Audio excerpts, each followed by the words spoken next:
welcome, weary travelers of the night, to another episode from At Hollow Midnight, where we delve into the delightfully dull and the charmingly tedious. Before we begin our journey into the peculiar past, remember to gently tap that subscribe button, ensuring you never miss a moment of our curiously calming chronicles. Tonight, we unfurl the first chapter in a saga of slumber and courtly calamity. Chapter 1. The Rise of the Royal Snuggler in the grand and sprawling kingdom of Eldoria. Nestled between the whispering peaks and the great complacent lake, there reigned a monarch of considerable girth, and even more considerable sleeplessness, King Thelonious, the Exhausted. His reign was, by all accounts, prosperous. The granaries overflowed, the treasury jingled with gold, and the royal geese laid eggs of an uncommon sheen. Yet, amidst this abundance, a singular gnawing misery afflicted the king. He simply could not, for the life of him, procure a decent night's rest. His waking hours were a blur of yawns, and the perpetual slow-motion slump of his shoulders, a veritable monument to the indignity of chronic insomnia. Initially, the court physicians, men of impressive beards and even more impressive fees, proposed the usual remedies. There were lukewarm draughts of soporific herbs that tasted faintly of damp earth and disappointment, nightly recitals of particularly monotonous epic poems detailing the lineage of ancient, uninteresting rocks, and even a brief, ill-fated experiment with a flock of specially trained sheep, each numbered sequentially upon its woolly flank, intended for counting. The sheep, it turned out, were rather easily distracted by passing moths, and the king merely grew more agitated by their erratic movements. The Royal Lullaby Choir, a group of velvet-clad tenors whose voices were, by royal decree, required to possess the tonal quality of a gently leaking faucet, had also failed to induce anything beyond a faint, involuntary shudder in His Majesty. Efforts to reduce ambient noise led to increasingly absurd measures. The court jester was muzzled with a silken pouch. The royal blacksmith was forbidden from forging anything more boisterous than a butter knife after sunset. And a special detachment of guards was tasked with shushing the very wind whenever it dared to sigh too audibly through the palace eaves. Yet, Thelonious remained stubbornly, maddeningly awake. The situation grew dire. The king's irritability became legendary, his pronouncements increasingly unhinged. A decree once mandated that all court portraits be painted with closed eyes, in a desperate attempt to manifest slumber. Another called for the creation of a dream census bureau to track the quality of his courtiers' sleep, hoping to somehow siphon their restful energies. It was in this atmosphere of escalating desperation that the Royal Council, a collection of equally sleep-deprived advisors with dark circles beneath their own eyes, convened for what they grimly termed the Great Somnolence Summit. After 3 days of whispered debates and copious amounts of lukewarm chamomile tea, a radical, almost audacious proposition was put forth by Lord Percival Plinth, the usually unnoticed royal archivist, whose primary talent lay in cataloging particularly uninteresting historical documents.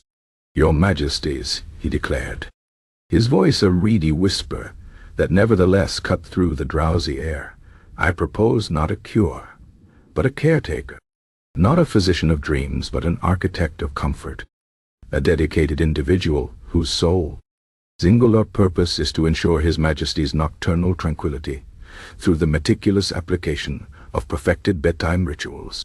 The concept, initially met with blank stares and muted coughs, slowly began to take root.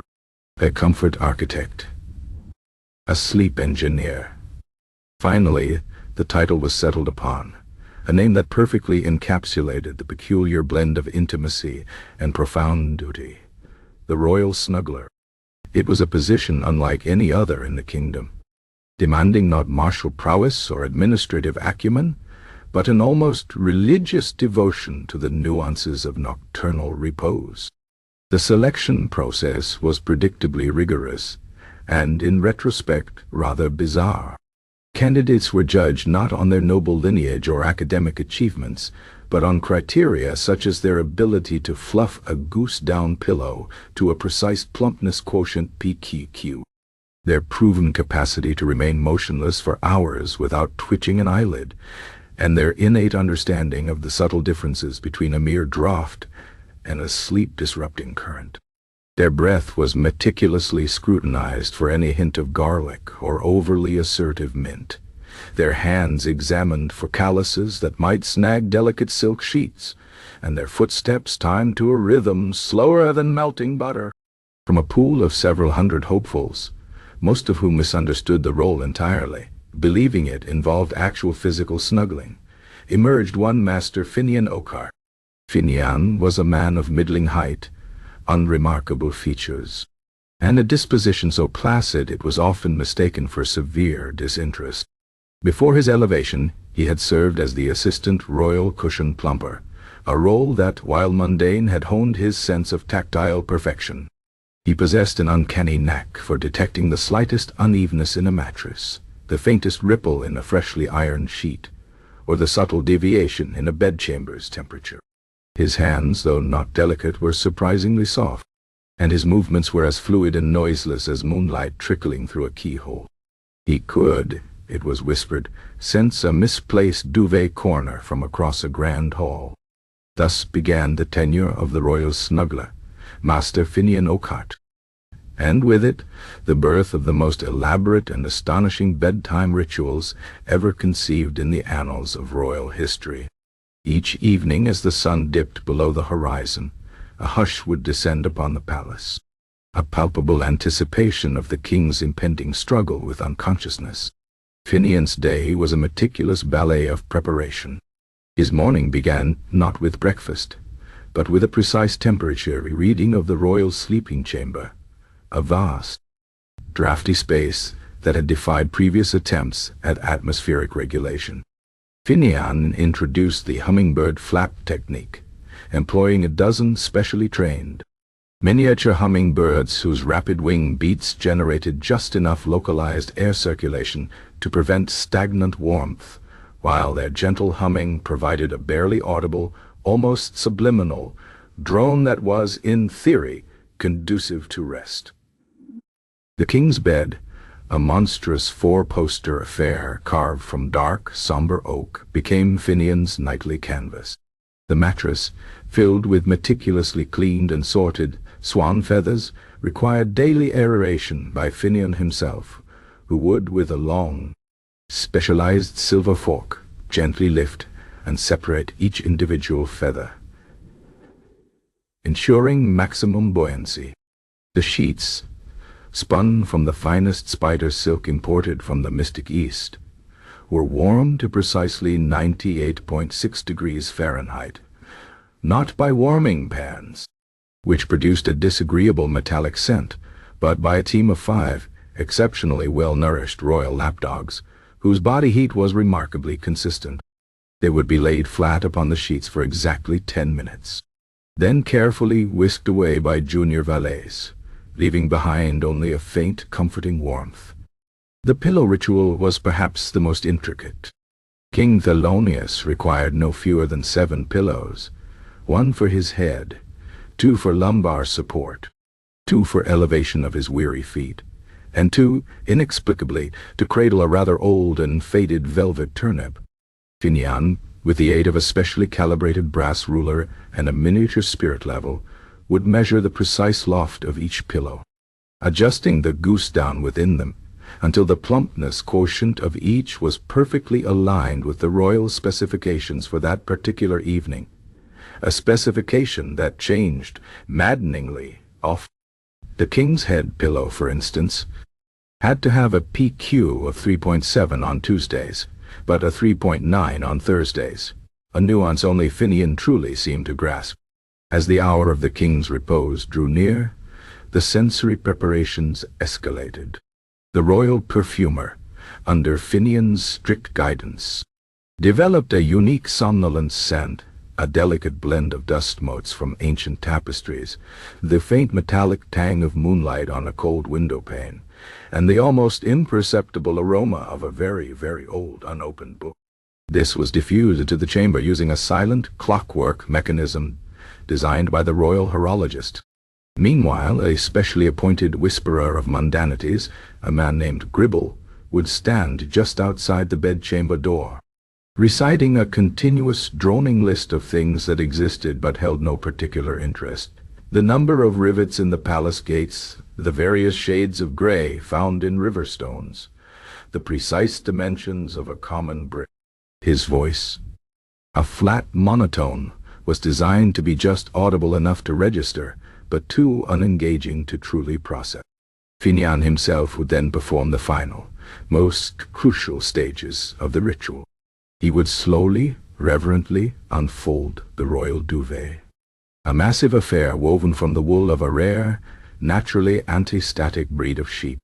He would smooth it over the king with a series of precise, almost surgical movements, ensuring that the weight was evenly distributed, and that no single fold or wrinkle dared to disrupt the blanket's perfect drape. The duvet angle, a precise 47.3 degrees from the horizontal plane of the bed, was checked with a specially weighted plumb bob. Then, and only then, would Finian position himself at the foot of the king's bed, sitting on a low padded stool, his gaze fixed, not on the king, but on a particularly uninteresting patch of patterned wallpaper, and he would begin to breathe. His breathing was so perfectly regulated, so profoundly even, that it was said to lull even the most agitated dust motes into a state of suspended animation. He would remain there, motionless, a silent, unblinking sentinel of slumber, until the king's first genuine snore rattled the chamber panes, a sound that, to Finian, was sweeter than any royal anthem. The royal snuggler, once a concept of desperation, had become an indispensable pillar of court life, a peculiar necessity in a kingdom where one man's sleep dictated the very rhythm of the realm. Finian, for his part, executed his duties with an unwavering, almost unnerving devotion, transforming the king's erratic nights into something approaching consistent, if still occasionally punctuated by sudden, bewildered awakening. His success, however, also elevated his position to a height that made other, more traditionally powerful courtiers grumble. The sheer budget allocated to the Department of Royal Somnolence became a sore point, and the king's dependence on Finian bordered on the absolute. This strange and silent power, born from the king's profound need for comfort, set the stage for events yet to unfold. Events that would forever alter the delicate balance of the court and reveal the true, unexpected perils of an overly dedicated comfort provider. Chapter 2. A History of Strange Court Positions. The Royal Snuggler. Master Finian Oakheart, with his methodical approach to feather aeration and his precise measurement of duvet angles, might have seemed, to the uninitiated, a singular oddity in the grand tapestry of Eldorian court life. His position, born of King Thelonia's profound and unrelenting insomnia, appeared to be a unique response to a unique royal affliction. Yet, to those who possessed a deeper, perhaps more unsettling, knowledge of royal courts throughout the sprawling, often nonsensical history of the kingdoms, Finian's role was but a meticulously threaded stitch in a much larger, more peculiar pattern.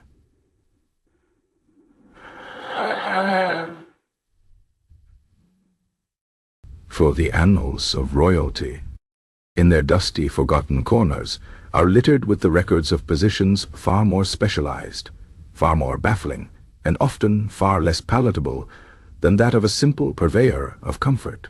Indeed, the history of Europe and its adjacent, equally elaborate, fictionalized realms boasts of a bewildering array of court appointments, each a testament to the boundless whims, anxieties, and utterly trivial preoccupations of those who wore crowns.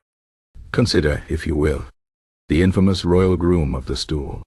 While Finian concerned himself with the king's horizontal repose, the groom of the stool, a position of surprising prestige in various historical courts, was tasked with attending to the king's more fundamental moments of seated solitude. This was no mere lavatory attendant. Oh no. This individual, often a high-ranking noble, was a confidant, a keeper of secrets whispered during moments of extreme vulnerability, and perhaps most importantly, a meticulous observer of the king's digestive health. In the kingdom of Valois, for instance, during the reign of King Louis the Lugubrious, the groom of the stool, a perpetually anxious baron named Alphonse, vassals are responsible for the precise warming of the royal commode seat, using a specially designed hot water bottle shaped like a small, indignant badger. Furthermore, he maintained a detailed leather-bound ledger documenting the exact consistency, color, and frequency of His Majesty's bowel movements, cross-referencing these entries with the royal diet and the prevailing astrological alignments. His recommendations on prune consumption or the beneficial effects of gentle, pre-dawn perambulations were often taken with more seriousness than the advice of the royal council on matters of state. The stench of political intrigue, it was said, often mingled with other, less metaphorical odors in the vicinity of the royal privy, elevating the groom of the stool to a position of undeniable, albeit unsavory, power. His existence proved that no bodily function, however mundane, was beneath the meticulous attention of a dedicated courtier, especially when a king's comfort, however fleeting, was at stake. Then there was the royal pigeon whisperer of Aquitaine, a role established during a period when carrier pigeons were the primary means of long-distance royal communication, and, rather inconveniently, prone to bouts of avian recalcitrance. King Antoine the Anxious found that his most urgent missives were frequently delayed, not by storms or enemy agents, but by the sheer disinterest of his feathered messengers. Thus the royal pigeon whisperer, a stoic woman named Elara, was appointed. Her duties involved not just the training of the birds, but a complex regimen of soothing vocalizations, specific seed offerings tailored to each pigeon's individual dietary preferences, and even on occasion the recitation of short, entirely uninteresting epic poems about the structural integrity of various provincial bridges, delivered in a low, resonant hum directly into the bird's tiny ears. It was believed that this combination of bland narration and calming resonance would ensure the pigeons felt no undue stress or existential angst that might impede their flight. Elara, with her profound understanding of avian psychology, once claimed to have negotiated a diplomatic truce between two rival pigeon coveys solely through the judicious application of sun-warmed millet, and a 20-minute monologue on the historical evolution of roof tile manufacture. Her success, though baffling to outsiders, was undeniable. Royal messages arrived with unprecedented punctuality, proving that even the most unpredictable elements of nature could be subdued by the right blend of patience and utter, unwavering dullness. Across the great fog-shrouded plains of the Germanic territories, in the miniature duchy of Schloss-Schlummerland, existed the peculiar office of the royal sleep-shifter. Duke Gregor the Grumpy suffered from a profound inability to sleep in the same bed on consecutive nights, without developing a series of excruciating, albeit entirely imagined, spinal contortion. His solution was the appointment of the sleep-shifter, a lean, perpetually quiet man named Klaus, whose singular duty was to dismantle the ducal bed each night, transport it, piece by meticulous piece, to a different pre-selected chamber within the sprawling castle, and reassemble it perfectly before dawn. This involved not merely moving furniture, but recalculating the room's prevailing drafts, adjusting the mattress for subtle changes in floor inclination, and even, it was rumored, subtly altering the pattern of the wallpaper to prevent the Duke's subconscious mind from anticipating its surroundings. Klaus' nights were a silent perpetual motion of disassembly and reconstruction, a ghostly ballet of hammers, velvet cloth, and the faint squeak of ancient bed springs, all executed with such stealth that the Duke, a notoriously light sleeper, never once suspected the nocturnal migration of his own sleeping apparatus. The sleep shifter ensured the Duke's capricious comfort through a nightly act of architectural subterfuge, a testament to the lengths rulers would go to escape the monotony of their own nightly habits. And then there was the chief royal sneeze-catcher, a position of considerable import in the fastidiously clean and reputation-obsessed court of King Ferdinand of the Iberian Peninsula, who lived in constant fear of public bodily emissions. Ferdinand was not merely concerned with hygiene. He was utterly terrified that a stray sneeze might somehow diminish his regal aura, or worse, be interpreted as a sign of divine displeasure.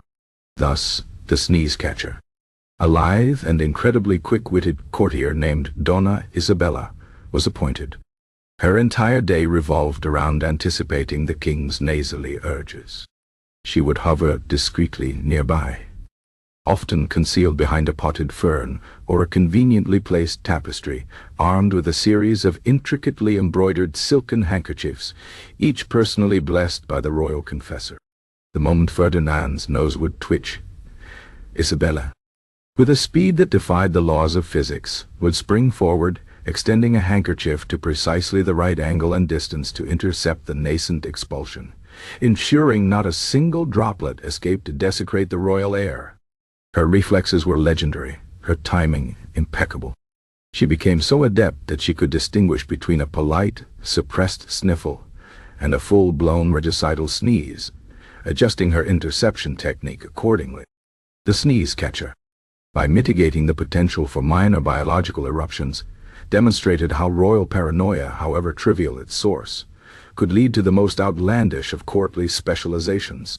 These are but a few threads in the grand, absurd tapestry of royal court positions, a collection of roles born not of necessity, but of caprice, anxiety, or an overwhelming desire for hyper-specific comfort.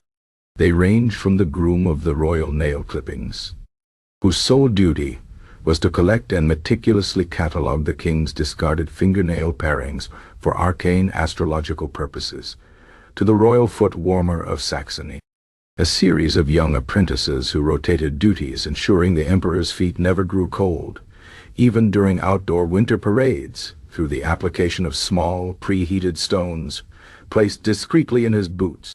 Each of these positions, no matter how seemingly trivial, was endowed with an almost sacred importance, for in the rarefied air of royal courts, even the smallest discomfort or perceived imperfection could escalate into a matter of state. It was into this lineage of the bizarre and the hyper-specialized that Finian Oakheart, the royal snuggler, fit so perfectly. His meticulous rituals, his absolute devotion to the precise fluffing of pillows and the exact warmth of spider silk sheets, were not merely the idiosyncrasies of one monarch, King Vilonius, but rather an echo of centuries of royal demands for ultimate comfort, security, and sometimes simply the avoidance of minor annoyances. Finian's craft, therefore, was not merely about sleep. It was about the profound, almost spiritual dedication to the intricate, often preposterous, demands of sovereignty. The royal snuggler, in his quiet, methodical way, embodied the very essence of these peculiar courtly traditions, elevating the mundane to the magnificent, and, in doing so, unwittingly setting the stage for future events of a distinctly unsnuggly nature. The meticulous preparations for royal slumber, so carefully crafted, seemed impervious to disruption, yet history, even the boring kind, rarely proceeds without a catastrophic wrinkle in the perfectly smooth duvet. Chapter 3. The snuggler's secret techniques. Finian Oakheart's daily preparations for King Thelonius's slumber were a marvel of meticulousness, a symphony of precisely warmed sheets and perfectly fluffed pillows. Yet, even after the last swan feather had been aerated, and the spider silk duvet draped at the precise 47.3-degree duvet angle, Finian's most potent weapon against the king's stubborn wakefulness remained to be deployed. This was not a physical manipulation, nor a fragrant mist, but a carefully curated stream of whispered words, a unique form of nocturnal narration known only to the royal snuggler. These were the somnolent soliloquies, a collection of utterly unengaging historical anecdotes, delivered in a voice softer than the rustle of a moth's wing, designed to bore the king into a state of blissful oblivion. Finian understood that King Delonius's mind, far from being easily quieted, was a perpetually whirring contraption, forever agitated by the weighty matters of state or more often by the trivial anxieties of royal existence. Attempts to soothe him with pleasant stories or grand epics only stimulated his imagination further. Fairy tales about brave knights and cunning dragons ignited a restless energy. His stories of glorious battles and political intrigues caused his brow to furrow with simulated strategy. What the king needed, Finian had deduced, was not stimulation, but the complete utter cessation of interesting thought. He needed to be transported not to a dream, but to a vast, featureless plain of pure, unadulterated dullness. To achieve this, Finian had spent years in the royal archives, not studying the grand narratives of Eldoria, but meticulously poring over the most forgotten, most inconsequential records. He sought out the minutiae, the administrative detritus, the endless inventories and bureaucratic edicts that had been meticulously preserved, yet held absolutely no intrinsic fascination for the human mind. His research yielded a treasure trove of the profoundly uninteresting. One evening, after the last royal lapdog had been gently removed from the warmed sheets and the somnolent scent had begun its subtle diffusion, Finian took his customary place at the foot of the king's bed.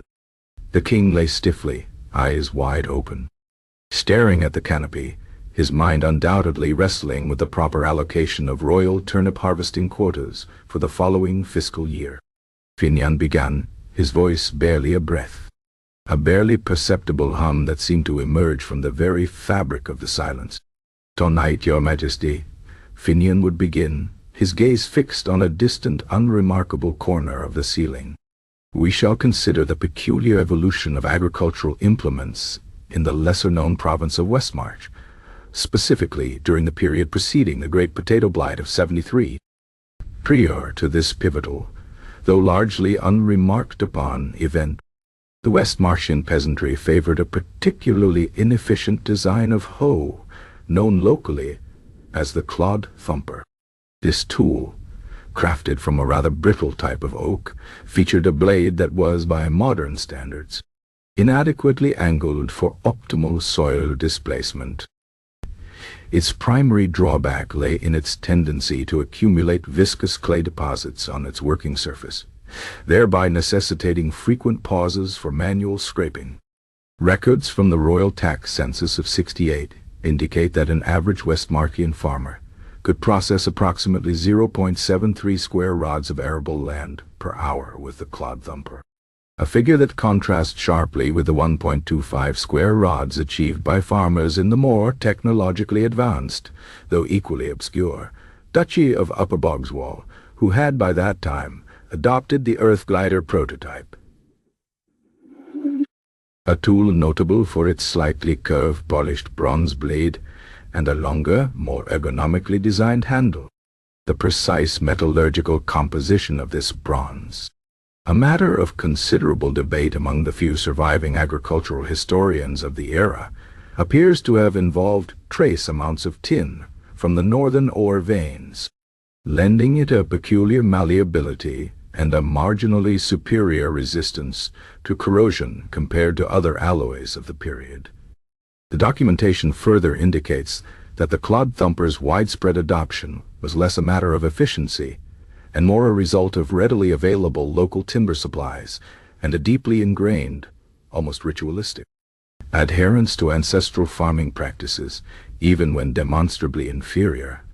This adherence, it is speculated, may have contributed to the chronic underproduction of root vegetables in the region during the early autumn months, leading indirectly to the widespread consumption of slightly moldy rye bread, a topic we might revisit on a particularly restless Tuesday, Your Majesty.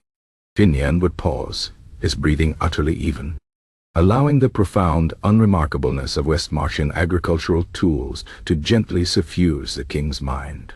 He listened for the subtle shifts in the king's breathing.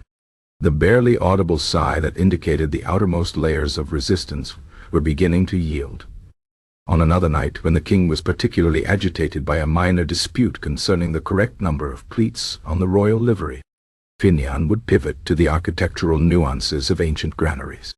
"Your Majesty," he would murmur, "did you know that the early medieval granaries of the coastal town of Port Blather, though outwardly humble, possessed an extraordinary system of ventilation? Unlike the more conventional, vertically slotted vents favored by the inland provinces, the architects of Port Blather, likely influenced by the prevailing sea breezes, employed a horizontally oriented system of narrow interlocking timber slats. These slats, crafted from a surprisingly durable variety of local larch, were precisely spaced to allow for optimal airflow while simultaneously deterring the ingress of maritime rodents, a persistent problem in the region due to the unusual size and tenacity of their indigenous wharf rats. The calculation for the precise spacing of these slats, as documented in a fragmented parchment discovered beneath a loose flagstone in the old customs house, involved a complex, though ultimately rather redundant, formula incorporating the average wind velocity over the preceding 3 decades and the anticipated moisture content of harvested barley. The effectiveness of this system, while lauded by contemporary grain merchants who often found themselves embroiled in disputes over spoilage rates, was ultimately limited by the inherent limitations of timber as a construction material, particularly its susceptibility to rot in the perpetually damp sea air, a problem that necessitated frequent, rather expensive, replacement of the lower slats, a detail often overlooked in romanticized accounts of medieval ingenuity. Your Majesty, the success of these anecdotes lay not in their narrative arc, for they possessed none, but in their unrelenting factual density and their utter lack of dramatic tension. Finian delivered at them with a flat, unwavering cadence, each word a soft, persistent tap against the wall of the king's consciousness, not powerful enough to break through, but sufficient to gently erode its foundations. He never varied his tone, never sped up, never introduced an inflection that might hint at an impending climax or a surprising twist. The information flowed like treacle, thick and slow, coating the king's thoughts until they became too heavy to sustain. He had a vast repertoire. There was the exhaustive account of the various shades of gray found in the lint of royal pocket linings from the 14th century, meticulously categorized by fiber type and atmospheric humidity. There was the detailed inventory of every single spoon ever commissioned for the royal kitchens between 1283 and 1307, noting their material, weight, and the minor imperfections in their handles. He could recite the complete history of bureaucratic forms used for requesting permission to prune a royal shrub, including all revisions and marginalia, from the reign of King Egbert the Obtuse to King Thelonious himself. Each tale was a masterclass in the art of the truly, irredeemably boring. Finian even developed specific anecdotes for different types of royal restlessness. If the king was agitated by political worries, Finian would launch into a dry recounting of the administrative difficulties encountered during the precise counting of tributary sheep in a remote, mountainous region, focusing on the challenges posed by their unpredictable wool growth and the differing interpretations of what constituted a countable sheep. If the king was troubled by a minor court scandal, Finian would offer a detailed exposition on the evolution of fastening mechanisms on royal tunics, from simple toggles to complex, multi-layered button systems, emphasizing the challenges of standardization across different royal tailors. The key was to always choose a subject that paralleled the king's current anxiety in its complexity, but stripped it of any emotional resonance or personal stake. The king, lying there, would initially attempt to grasp the details, to follow the lineage of the clodthumper or the precise angle of the granary slats. But the sheer volume of uninteresting data, delivered with such monotonous perfection, would slowly overwhelm his capacity for engagement. His thoughts, instead of racing, would begin to drift like small, unimportant boats on a vast, calm, uninteresting sea. The dullness was so profound so all-encompassing that it offered no purchase for the king's restless mind to cling to. There was no plot to anticipate, no character to empathize with, no grand lesson to extract. Only the relentless, gentle drone of Finian's voice, cataloging the utterly forgettable. Sometimes a faint snort would escape the king's lips, not of amusement, but of a mind surrendering to the relentless onslaught of trivia. Finian would merely continue, undeterred, perhaps moving on to the various methods employed for categorizing dust motes in the royal archives before the invention of the miniature feather duster, detailing the early clumsy attempts at classification by size, color, and presumed origin, and the eventual, equally ineffective, adoption of a taxonomic system based on their perceived narrative potential, which, as one might imagine, proved universally disappointing. It was this combination of Finian's physical ministrations, the perfect bed, the ideal temperature, the calming centand, his unique intellectual assault of dullness, that finally began to win the war against King Thelonius's insomnia. The king began to sleep, not deeply or dreamlessly at first, but with a growing consistency. He would still wake occasionally, disoriented, perhaps muttering something about the optimal thread count for monastic robes, but he would invariably drift back to sleep as Finian seamlessly resumed his whispered chronicles of the mundane. The royal Snuggler had, through sheer force of dedicated unexcitement, conquered the king's wakefulness, cementing his indispensable, if profoundly peculiar, place at court. His success, however, would soon attract the sort of envious attention that even the dullest historical facts could not deflect. The very quietness of his power, derived from the king's most vulnerable moments, made it a target. The perfect calm of the royal bedchamber, meticulously constructed by Finian, was perhaps too perfect to last. Chapter 4. The king's growing dependence with Master Finian Oakheart at his side, or more accurately at the foot of his bed. King Thelonius the Exhausted began, by slow and imperceptible degrees, to transform. The perpetual slump of his shoulders gradually straightened, the shadows beneath his eyes receded to mere smudges, and the involuntary yawns that once punctuated every royal decree diminished to a rare, almost polite occurrence. He still possessed a certain royal gravitas, a weightiness befitting his station, but it was now the weight of a well-rested monarch, rather than that of a leaden sack of potatoes teetering on the brink of collapse. His decrees, once prone to sudden shifts in logic or an alarming preoccupation with obscure forms of taxation on particularly spherical vegetables, regained a semblance of coherence. The court, which had braced itself nightly for the king's inevitable, dawn-born irritability, now found itself navigating a landscape of relative calm, albeit one built upon the most unusual of foundations. Finian's success was undeniable, his methods unorthodox, and his presence once tolerated as a desperate gamble, now indispensable. The king, having tasted the sweet elusive nectar of consistent sleep, clung to Finian like a barnacle to a particularly comfortable, moss-covered hull. What began as a nocturnal necessity soon began to bleed into the king's waking hours, altering the very fabric of court life in Eldoria. Initially, King Thelonius's dependence manifested subtly.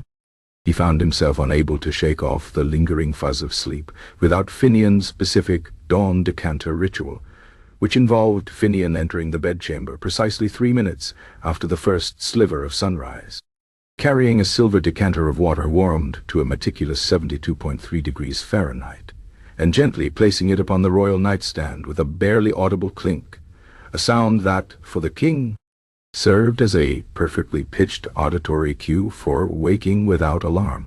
Anything less, a decanter too cold, or a placement too brisk, and the king would relapse into a fretful, agitated state, complaining of a misaligned consciousness for the remainder of the morning. Soon, the king's reliance extended further. He found his morning ablutions incomplete without Finian present, to ensure the royal towels were heated to the optimum warmth for sensitive royal skin, or that the bathwater possessed the precise plash quotient of measurement Finian had devised for the soothing quality of the water's surface tension. The royal valets, who had historically performed these duties, now stood by, hands clasped behind their backs, watching with a mixture of bewilderment and simmering resentment as the royal snuggler adjusted the steam levels in the royal bathing chamber, or minutely rearranged the king's array of scented soaks. Ensuring their alignment presented a perfectly calming visual symmetry. During the king's midday council meetings, a novel and deeply irritating habit began to emerge. King Thelonious, faced with a particularly thorny diplomatic dilemma or a complex budgetary allocation, would frequently pause, his brow furrowed not with contemplation but with a growing unease. His eyes would dart about the council chamber seeking, until they finally landed upon Finian, who by then had been granted a standing, though usually silent, presence at all significant court proceedings. Finian would be stationed discreetly in a far corner, ostensibly to monitor the ambient temperature and the subtle currents of air, ensuring no stray draught might agitate the king's finely tuned equilibrium. At the king's silent, expectant glance, Finian would, with his usual noiseless efficiency, approach the throne. He would then, and only then, perform the thought cushion adjustment ritual, a gentle, almost imperceptible rearrangement of the small, embroidered cushion upon which the king's right elbow habitually rested. A slight shift of an inch, a barely discernible rotation, and suddenly the king's mind would clear, his decision-making faculties seemingly restored. It was not the cushion itself, the courtiers suspected, but the brief, comforting presence of Finian, the quiet act of focused attention on a trivial physical detail that allowed the king's stressed mind to reset. This became a daily, infuriating occurrence, interrupting grave discussions of state for the sake of a misplaced cushion. The royal advisors, men and women, who had dedicated their lives to the intricate dance of Eldorian politics and administration, viewed this burgeoning dependence with a mixture of professional alarm and profound personal irritation. Lord Percival Plinth, the very archivist who had first proposed the snuggler's role, now found himself biting his tongue with such frequency that he developed a persistent canker sore. He had envisioned a useful, if eccentric, court functionary. He had not foreseen a soft-spoken, unassuming man becoming the linchpin of the entire governmental apparatus. The most vocal critic was Duke Alaric of Stonehaven, the king's first minister, and a man whose patience was as thin as his hair. Alaric, a traditionalist to his very bones, believed that matters of state should be resolved through rigorous debate, strategic thinking, and, if absolutely necessary, a stern royal decree, not through the tactile adjustments of a velvet cushion. "Your Majesty," Alaric once boomed, his voice echoing through the council chamber after Finian had just completed a particularly delicate arm-rest alleviation procedure. "The envoy from the northern barons awaits your decision on the timber dispute. Their patience, unlike your elbow, is not inexhaustible." The king, however, merely waved a languid hand, a serene expression on his face. "Patience, Alaric, patience, indeed. Exceeding wow, beside this. A well-adjusted elbow leads to a well-adjusted mind, and a well-adjusted mind, as you surely know, leads to a well-adjusted kingdom." Alaric could only clench his jaw, the sound of grinding teeth audible only to himself. The Department of Royal Somnolences continued to swell in budget and influence. Its expenditures, once seen as an emergency measure, were now astronomical. There were the monthly imports of spider silk, the specialized swan feather farms, the constant commissioning of new somnolent scents tailored to the king's evolving preferences, and the increasing salaries of Finian's junior assistant snugglers, whose duties included warming slippers and ensuring the absence of microscopic dust motes from the royal bedchamber's upper cornices. The royal treasurer, A perpetually sour individual named Master Grimshaw frequently presented graphs demonstrating the inverse relationship between the increasing cost of royal comfort and the diminishing funds available for, say, repairing crumbling castle walls or adequately provisioning the frontier garrisons. His protests, however, were always met with a gentle yet firm royal hand raising in dismissal.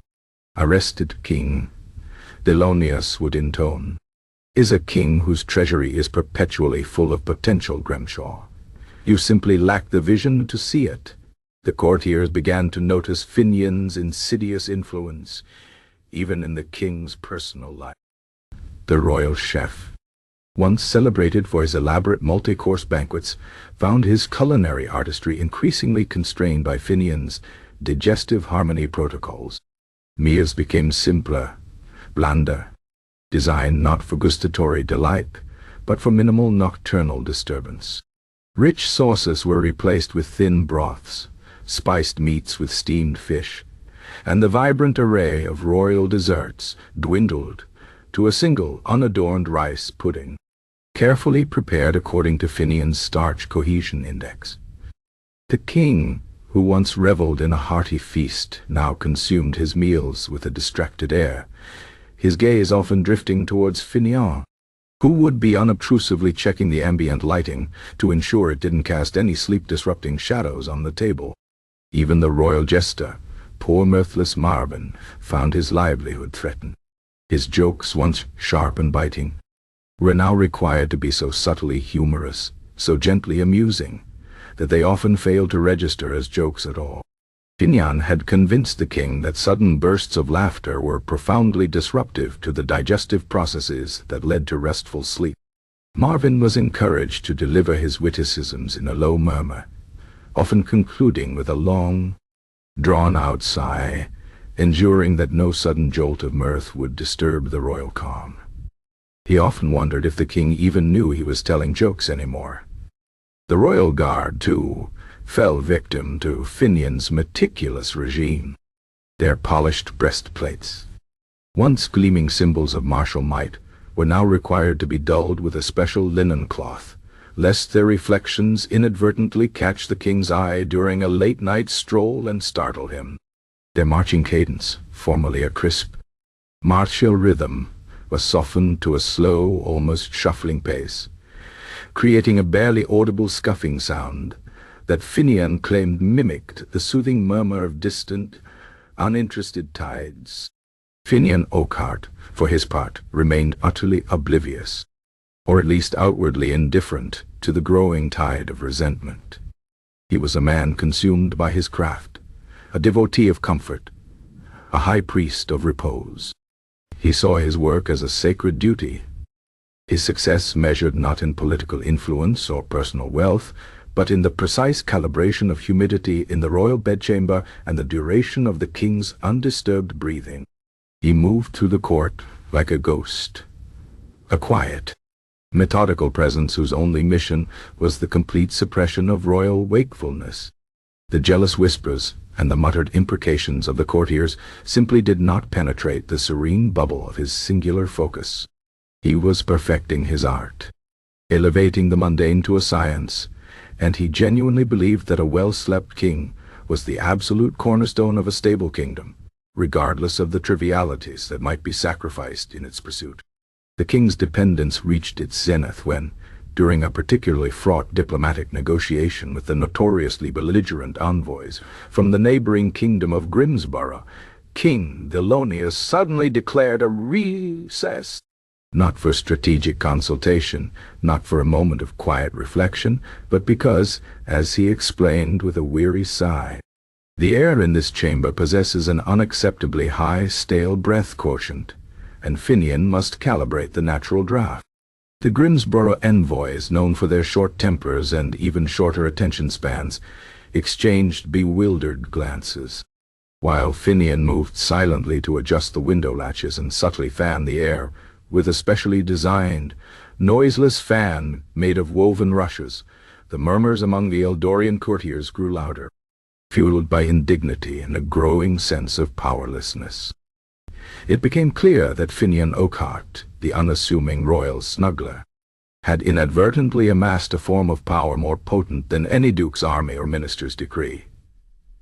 The power derived from the monarch's most primal, unfulfilled need.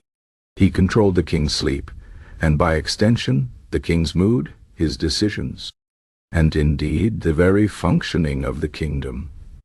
This absolute reliance, born of King Thelonius's profound struggle with slumber, fostered a fragile, unnatural balance in the court. A balance that, like a perfectly fluffed pillow under immense, unwavering pressure, was destined to eventually give way, perhaps with a sudden, decisive burst of feathers. The stage was set, not for a peaceful slumber, but for a rather chaotic awakening. Chapter 5. The Blanket Incident. A fateful night, the air in the royal bedchamber on that fateful evening was, according to Master Finian Oakheart's meticulously maintained atmospheric equilibrium ledger, at an unprecedented state of repose. The humidity was precisely 58.7%, the temperature held steady at 69.4 degrees Fahrenheit, and the somnolence scent, a particularly subtle blend for that night, featuring hints of aged parchment and the faintest whiff of a distant, inactive volcano, diffused with seamless efficiency from its silent clockwork mechanism. The whisperer of mundanities, Gribble outside the door, was halfway through a painstakingly dull recitation of the annual rainfall averages in the far-flung, agriculturally insignificant province of the Barons of Bland, his monotone voice a barely perceptible hum. Every element, every minute detail, had been calibrated to perfection. Haunted by years of Finian's unwavering dedication and the king's escalating, almost fantastical, sensitivity to any deviation from absolute comfort. This was, Finian believed, to be King Thelonius's most serene night yet. King Thelonius, ensconced within his mountain of swan feather pillows, his faded velvet turnip cradled just so, seemed to be on the very precipice of profound slumber.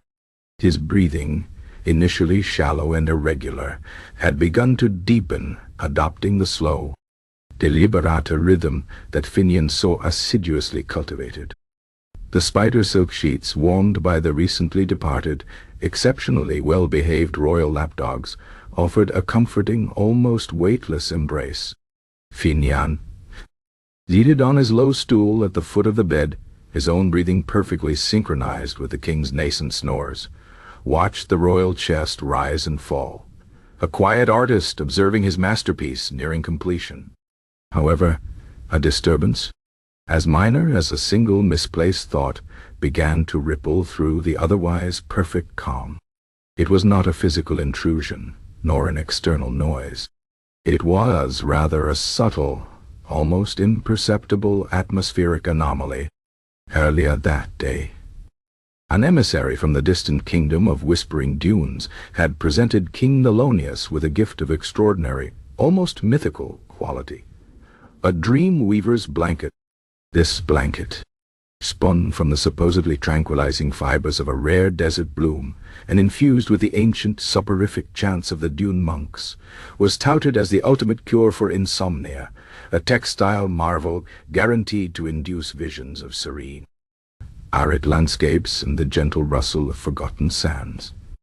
Despite Finian's quiet, deeply ingrained skepticism regarding any object not processed and approved by his own meticulous standards, King Thelonius, ever hopeful for an edge in his nocturnal struggles, had insisted that the new blanket replace his customary anti-static duvet for this particular evening.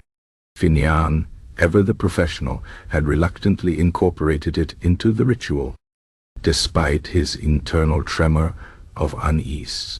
He had, of course, performed all his standard checks. The duvet angle was precisely 47.3 degrees, the weight evenly distributed, the edges smoothed with his special silver-backed brush. He had even used a miniature spirit level to ensure the desert bloom fibers lay perfectly flat across the king's form. The dream weaver's blanket, however, possessed a peculiar characteristic that Finian, for all his expertise, had failed to account for.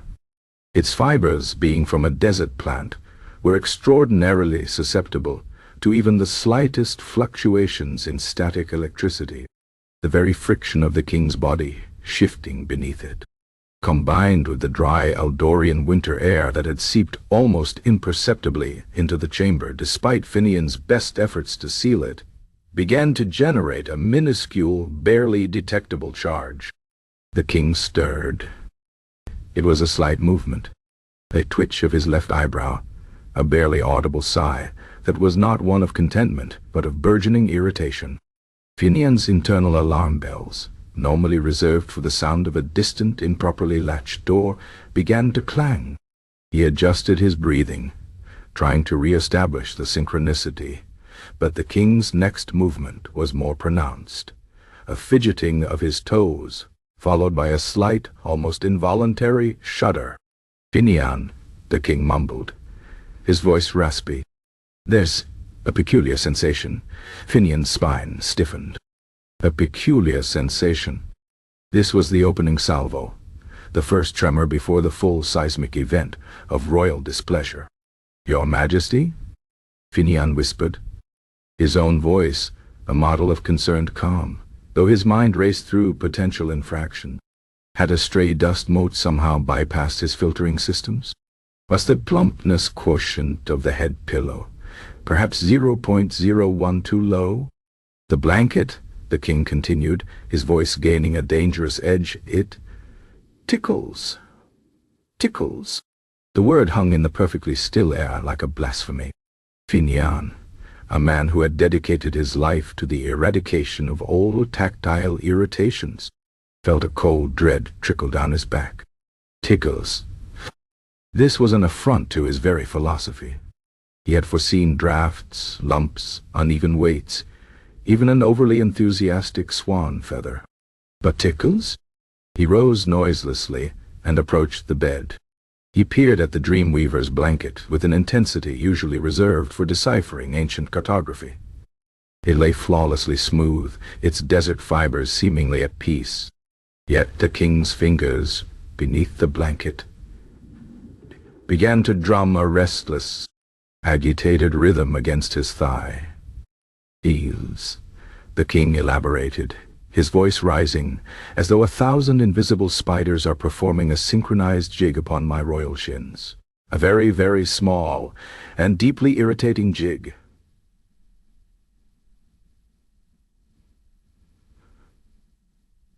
Finian swallowed.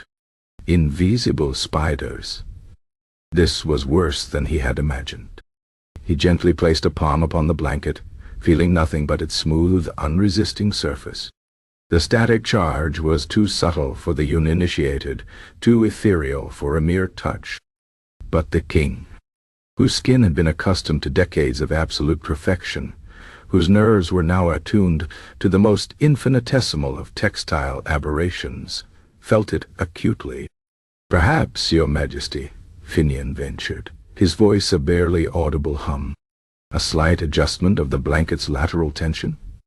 He reached out, intending to gently smooth the offending area. As his hand brushed the blanket, a faint, almost inaudible crackle emanated from the fabric. To the king, however, it was a roar, a miniature lightning strike. His eyes snapped open, wide and staring. "Ah, ah!" King Thelonious exclaimed, his voice now fully awake and dangerously loud. "There. Did you hear it, Finian? The blanket I spoke to me. It mocked me. It dared to crackle in the sacred silence of my repose." Finian recoiled, his face a mask of horrified perplexity. The royal snore, which had been so close, vanished like a phantom. The quiet order of the chamber shattered. He was losing control. "It is merely a momentary static discharge, Your Majesty," Finian said, trying to infuse his voice with calming logic. "A natural phenomenon, harmless." "A brief, harmless," roared the king, sitting bolt upright, tearing the Dreamweaver's blanket from his body with a furious yank. The blanket, now fully charged, emitted a shower of tiny, almost imperceptible sparks as it flew through the air, drifting like malevolent fairy dust. "Harmless? I tell you." Finian, It felt as though 1,000 tiny, electrically charged fleas were tap-dancing a jig upon my very soul. My sleep, Finian. My precious, meticulously cultivated sleep. You have murdered it. You have introduced a blanket of diabolical torment into my sanctuary. The Dreamweaver's blanket landed with a soft, yet utterly catastrophic thud at the foot of the bed. It lay there, innocent and unassuming. Yet it had become the instrument of Finian's professional undoing. The king, now fully awake and seething with a fury born of thwarted rest, began to pace the bedchamber, a formidable figure in his silk nightshirt, his bare feet patting loudly on the polished floor. "Summon the royal council," King Thelonious thundered, his voice reverberating through the silent palace. "Summon the royal physicians. Summon the royal astrologers. Let them behold this vile textile. Let them witness the unspeakable horror of an electrically charged sleeping garment." The palace, accustomed to the king's gentle Finian-induced snores, was thrown into a sudden, unprecedented maelstrom of activity. Guards, who had been moving with Finian's prescribed shuffling pace, now ran.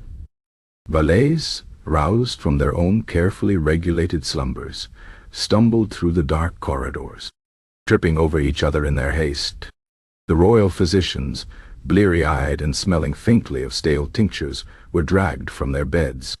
Duke Alaric of Stonehaven, the first minister, arrived, his face a thundercloud, convinced that a foreign invasion was imminent, only to find the king raving about electrostatic phantom spiders. "Your Majesty," Finian pleaded, attempting to retrieve the offending blanket, "allow me to dampen the fibers." A fine mist of distilled water, perhaps, applied with a silk sponge, would neutralize the charge. "It is a simple matter of physics." "Physics?" The king shrieked, whirling to face Finian, his eyes bulging. "You speak of physics when my spirit is being tormented by invisible insects. You, Finian, you are responsible for this. You, with your obsessive measurements and your endless adjustments, have made me so utterly sensitive that a mere whisper of static electricity feels like a blacksmith's hammer upon my nerve endings. You have cultivated a monarch who cannot tolerate even the most minute of natural phenomena." The king pointed a trembling finger at the discarded blanket. "That blanket, Finian, that accursed gift, is a symptom of your perfection. You made me too perfect, too refined. My tolerance for discomfort, once considerable, has withered to nothing under your constant ministrations. I am a hothouse flower of slumber, delicate and prone to collapse at the slightest deviation from your impossible standards." Chaos reigned. The royal guard, now fully awake and confused, stood at rigid attention, unsure whether to apprehend the blanket, Finian, or perhaps the whisperer of mundanities who continued his droning recitation outside the door, oblivious to the tumult within. The royal physicians, huddled together, whispered theories involving humors and celestial alignments, none of which seemed to account for electrically charged phantom spiders. King Thelonious, still enraged, pointed again at Finian. "You have made me dependent, Finian, so dependent that the slightest snag, the smallest ripple, the most infinitesimally tiny egotically, can plunge me into the abyss of wakefulness. This is your doing. This blanket incident, this catastrophe of comfort, is the direct result of your meticulous, suffocating perfection." The court stood in stunned silence as the king, propelled by pure sleep-deprived indignation, delivered his verdict. "Finian Alcott, Royal Snuggler, you are hereby banished from this court. Your presence, once a balm, has become a blight. Your perfection, once a blessing, has become a curse. You have made me fragile, and a fragile king, Finian, is no king at all. Let no snuggler, nor any purveyor of over-meticulous comfort, ever again darken the doors of my palace. Let all blankets be rough. Let all pillows be lumpy. Let me sleep the sleep of a normal man, rather than a neurotically overcoddled royal specimen. Guards, remove him, and burn that accursed blanket. And so, in a dramatic flourish born not of political intrigue or military defeat, but of a microscopic static charge and a king's profound dependence on over-perfected comfort, the tenure of the royal snuggler came to an abrupt, ignominious end. The dream weaver's blanket was subsequently subjected to a royal pyre, its tranquilizing fibers reduced to ash, a symbol of Finian's ironic downfall. The court, disoriented and sleep-deprived in the aftermath of the king's outburst, watched as Master Finian Oakheart, the architect of Eldoria's quiet nights, was quietly, methodically escorted from the palace, his face as placid and unreadable as ever, perhaps contemplating the precise coefficient of friction of his banishment slippers.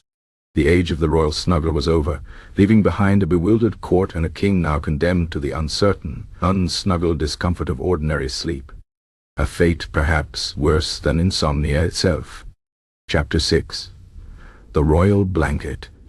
A symbol of power, the ignominious dismissal of Master Finian Oakheart, the architect of Eldoria's meticulously calibrated nights, and the subsequent, rather explosive pyre of the Dreamweaver's blanket left the royal court reeling. The immediate shock was palpable, a collective sleep-deprived gasp echoing through the stone corridors. Yet, as the initial dust mote settled and the faint, acrid smell of burnt desert fibers dissipated, a deeper, more profound sense of scandal began to permeate the ancient palace walls. For the dream weaver's blanket, the foreign interloper that had so spectacularly failed its purpose and led to Finian's downfall, was not the true royal blanket. Oh no.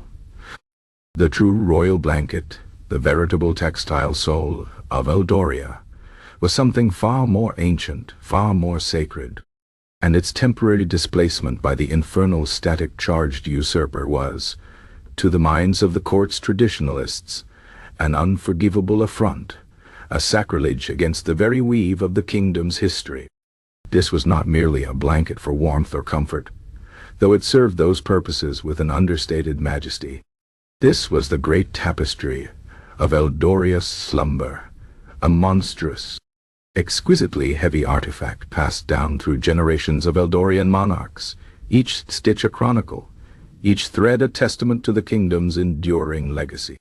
It was woven from the wool of the rarest, most placid mountain sheep, indigenous to the highest, most serenely boring peaks of Eldoria, renowned for their naturally insulating properties and a peculiar, almost subliminal scent of damp earth and quiet contemplation.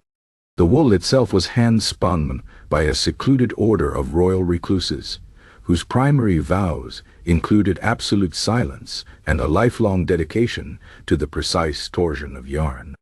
Dyed with muted pigments extracted from native bog plants and the dried husks of particularly uninteresting insects, its colors were a symphony of understated browns, greens, and a faint, almost imperceptible, shade of melancholic gray.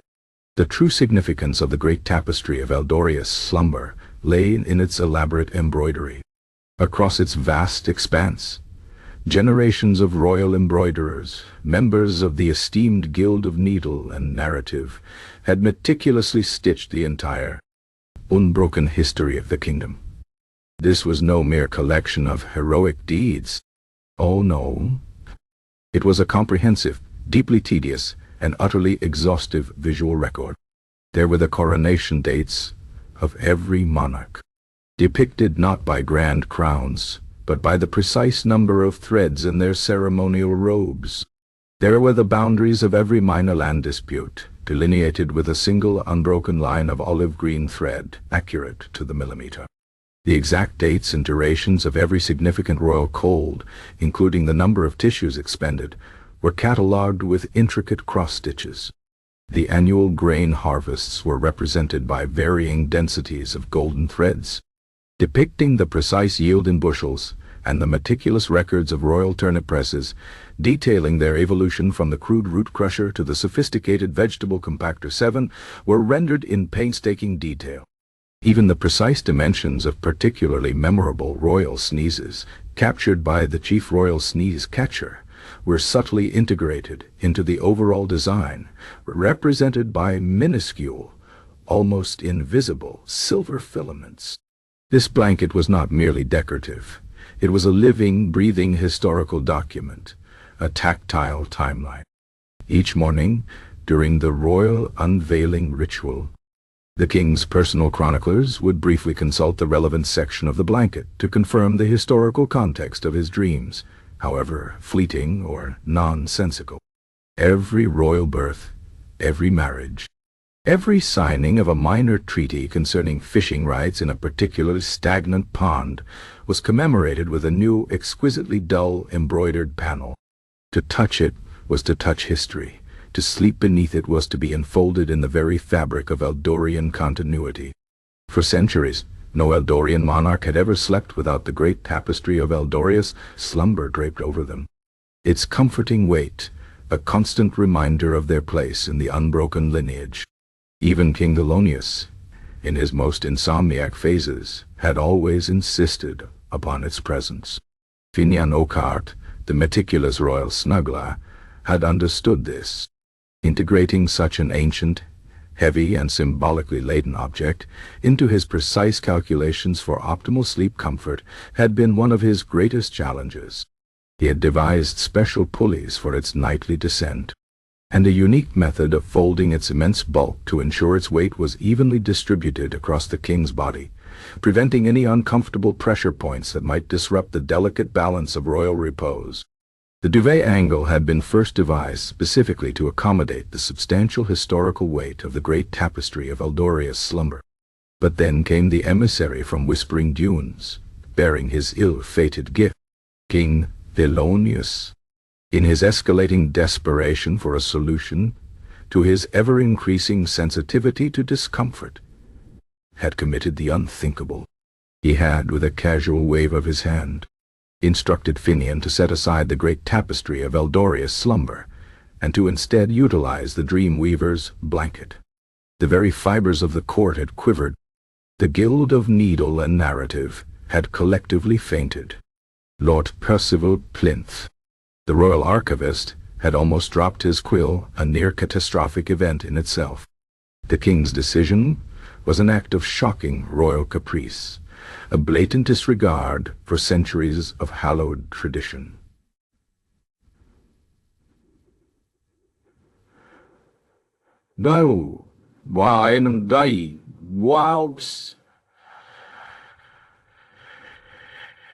To replace the very symbol of Eldoria's unwavering continuity with a flimsy, unproven foreign textile, however exotic its origins, was seen as an unpardonable transgression. The initial grumbling about Finian's excessive influence, already present amongst the courtiers, now morphed into a deeper, more venomous outrage directed at the king's judgment.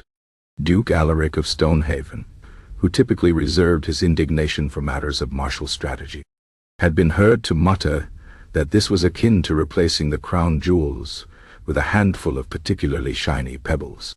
When the Dreamweaver's blanket had, in its electrostatic fury, caused the king's catastrophic awakening, leading to Finian's banishment and its own fiery destruction, the court's reaction was complex.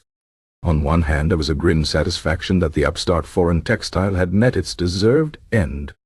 Its theatrical demise, consumed by the royal pyre, was seen as a purifying act, a cleansing of the palace from its brief, unsettling presence.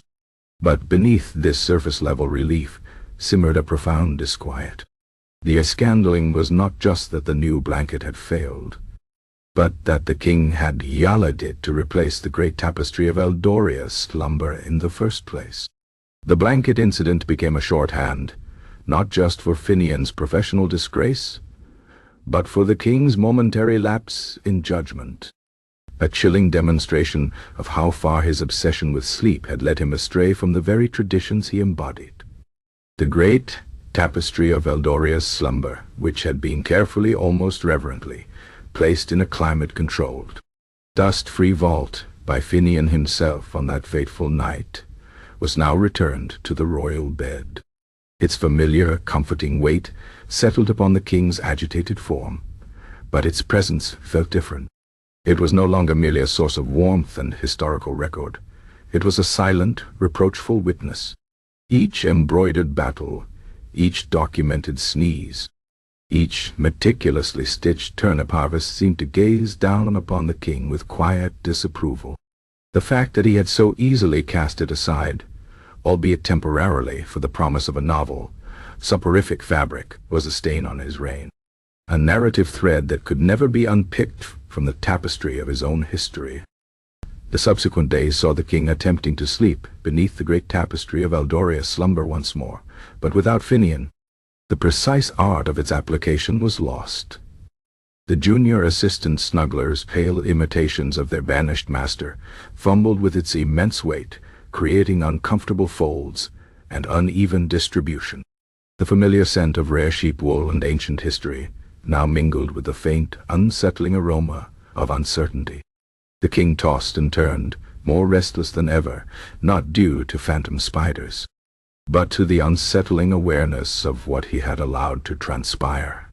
The sacred blanket, once a guarantor of royal repose, was now a constant, heavy reminder of a tradition nearly broken, a trust betrayed, and a quiet, unassuming man exiled. All for the fleeting, ill-fated promise of a foreign, ticklish dream. The kingdom, in its collective restlessness, felt the ripple of this scandal, and the heavy weight of the king's own historical blunder, a weight far greater than any expertly fluffed pillow could ever alleviate. Chapter 7. The Snuggler's Fatal Mistake. The grand royal bedchamber, now stripped of the offending Dreamweaver's blanket and Finian Oakheart, felt strangely hollow, permeated by an unfamiliar and deeply unsettling silence. The lingering scent of ancient parchment and distant, inactive volcanoes, Finian's signature somnolent scent, seemed to mock King Thelonious with its very absence of comfort. The great tapestry of Eldoria's slumber, restored to its rightful, if now somewhat tainted, place atop the royal bed, felt heavier, its embroidered history whispering accusations. The king tossed and turned, more agitated than he had been in months, plagued not by phantom spiders, but by the gnawing regret of a comfort lost, and the bitter taste of a tradition momentarily abandoned. Yet, the ticklish desert blanket and the electrostatic theatrics it had unleashed were merely the visible, chaotic surface of a deeper, far more insidious misstep that Master Finian Oakheart had committed, an error so subtle, so profoundly rooted in his unwavering dedication to perfection, that it had gone unnoticed for weeks. This, in truth, was the Snuggler's fatal mistake, the true catalyst for his banishment, carefully obscured by the king's more public, and frankly more theatrical, outrage over static electricity. Finian Oakheart, as established, was a man consumed by precision. His world was a meticulous calibration of temperature, texture, and imperceptible atmospheric currents. The great tapestry of Eldoria's slumber, while revered for its historical significance and its ancient provenance, was, to Finian's intensely practical mind, primarily an object of immense tactile challenge. Its sheer weight, its irregular thickness, due to centuries of accumulated embroidery, and its tendency to shift subtly with the king's slightest movement, presented a constant, formidable puzzle in the grand design of royal repose. He viewed its historical narratives, the meticulously stitched battles and documented sneezes, not as stories but as topographical features, irregularities to be accounted for in his relentless pursuit of the perfect duvet angle and uniform pressure distribution. It was during one such nightly adjustment, approximately 3 weeks prior to the infamous blanket incident, that Finian noticed it. He was performing his microtension equalization technique, a painstaking process involving the smoothing of the blanket with a specialized, lamb's wool roller designed to eliminate any minute wrinkles or localized tension points that might impede blood flow or simply annoy the royal epidermis. His eyes, honed by years of scrutinizing fabric, caught it. A single, almost imperceptible stitch, barely a millimeter out of place, situated near the lower left quadrant of the blanket.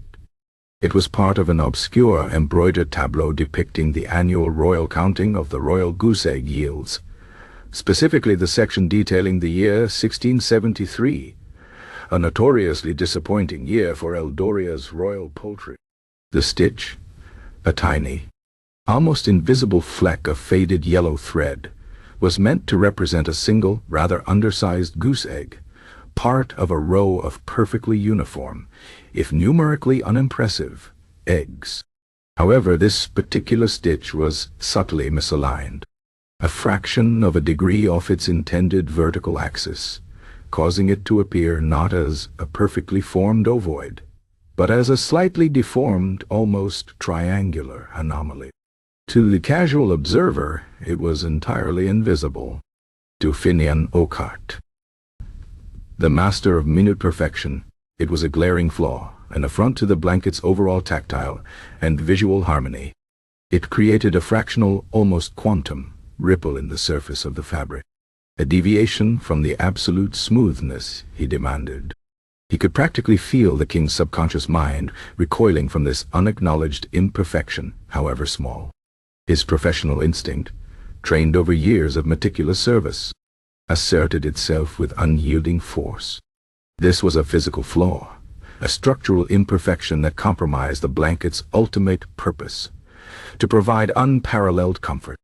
He retrieved his miniature, Uval-tipped needle and a strand of specially prepared gossamer thin thread, identical in color and composition to the original. With the precision of a master surgeon, he carefully unpicked the offending, misaligned stitch. It came away with a whisper, like a tiny sigh of relief from the fabric itself. Then, with painstaking care, he restitched the tiny goose egg, ensuring its shape was now a perfectly executed ovoid, flawlessly aligned with its neighbors, indistinguishable from the other, less problematic stitches. He admired his work. The blanket was now, by his exacting standards, truly perfect. He had eliminated a flaw, a subtle point of irritation that the original embroiderer, likely rushing to meet a deadline or distracted by a particularly dull court pronouncement, had overlooked. What Finian, in his singular focus on tactile and visual perfection, had failed to understand was the deeper, non-physical significance of that particular stitch. The great tapestry of Eldoria's slumber was not merely a historical record. It was a curated history. Certain uncomfortable truths, minor embarrassments, and less than flattering royal moments had been subtly, almost imperceptibly, altered or obscured in its threads over generations. The year 1673, the year of the undersized goose egg anomaly, was a specific case in point. That year, King Theodore the Timorous, a notoriously superstitious monarch, had suffered a debilitating series of prophetic nightmares involving triangular poultry products and an unseasonable decline in royal goose fertility. The court astrologers, eager to appease the king and avoid blame, had attributed the low yield to a celestial alignment of geometrically malevolent proportions rather than simple avian lethargy. The royal chronicler, under Theodore's direct orders, had then commanded the Guild of Needle and Narrative to deliberately misstitch that particular goose egg, making it slightly triangular, a symbolic representation of the celestial interference that had supposedly caused the poor yield. It was a visual lie, a tiny embroidered piece of propaganda designed to save a monarch's reputation and avoid blame for a simple agricultural shortfall. It was, in short, a royal cover-up, painstakingly woven into the very fabric of history. Finian, in his pursuit of perfection, had unwittingly corrected a deliberate historical distortion. He had, with his tiny needle, restored an inconvenient truth. The once triangular goose egg, now perfectly ovoid, no longer represented celestial malevolence. but simply an undersized, perfectly normal, disappointing goose egg. It subtly, yet undeniably, stripped King Theodore the Timorous of his divine excuse for poor poultry management, exposing his reign to a minor, albeit utterly boring, historical critique. This was the unfortunate historical reference, now glaringly visible only to those like the king, intimately familiar with the blanket's every thread and every royal narrative. For weeks King Thelonious had slept soundly, oblivious to the re-edited history beneath him. Finian's meticulousness had, after all, made the blanket's surface smoother than ever. The irony was exquisite. Finian's success in perfecting the blanket had, at the same time, perfectly revealed a deeply buried royal embarrassment. The king's senses, honed to an almost unbearable acuity by Finian's constant pursuit of ultimate comfort, had become hypersensitive not just to tactile nuances, but also to historical ones. His mind, lulled by Finian's mundane anecdotes, was now free to wander through the landscape of the tapestry's details during his semi-conscious state, noticing things he had never before consciously registered. It happened the night before the dream weaver's blanket debacle. King Thelonious, drifting in that liminal space between waking and sleep, a state Finian called pre-somnolent reverie, had allowed his gaze to idly trace the familiar patterns of the great tapestry of Eldoria's slumber. His eyes, accustomed to the subtle visual texture of Eldorian history, paused on the annual royal counting of the royal goose egg yields, 1673 section. And there it was. The goose egg. It was perfectly, defiantly round. Not triangular. It was rond, a profound, if entirely trivial, sense of disquiet began to stir within him. The historical lie, painstakingly maintained for centuries, had been undone by a single perfectly executed stitch. His mind, no longer distracted by grand geopolitical strategies thanks to Finian's somnolent soliloquies, was suddenly able to process this minute deviation. The perfectly round goose egg screamed ordinary avian underperformance rather than celestial interference. It implied that King Theodore the Timorous had been merely an ineffective poultry manager, not a victim of cosmic misfortune. This shattered a small, yet significant piece of the fabricated royal narrative, a piece King Thelonious himself had come to believe through generations of repetition. It was a breach in the very fabric of royal dignity, however minor. The king felt a flicker of irritation, then confusion. He knew, with an ancestral certainty, that goose egg should be triangular. He had been told this since childhood.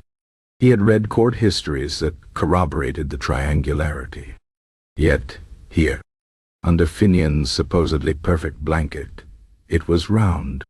This subtle, unacknowledged revision of history, performed without his knowledge or consent, struck him as a profound act of disrespect, an insidious undermining of his royal authority.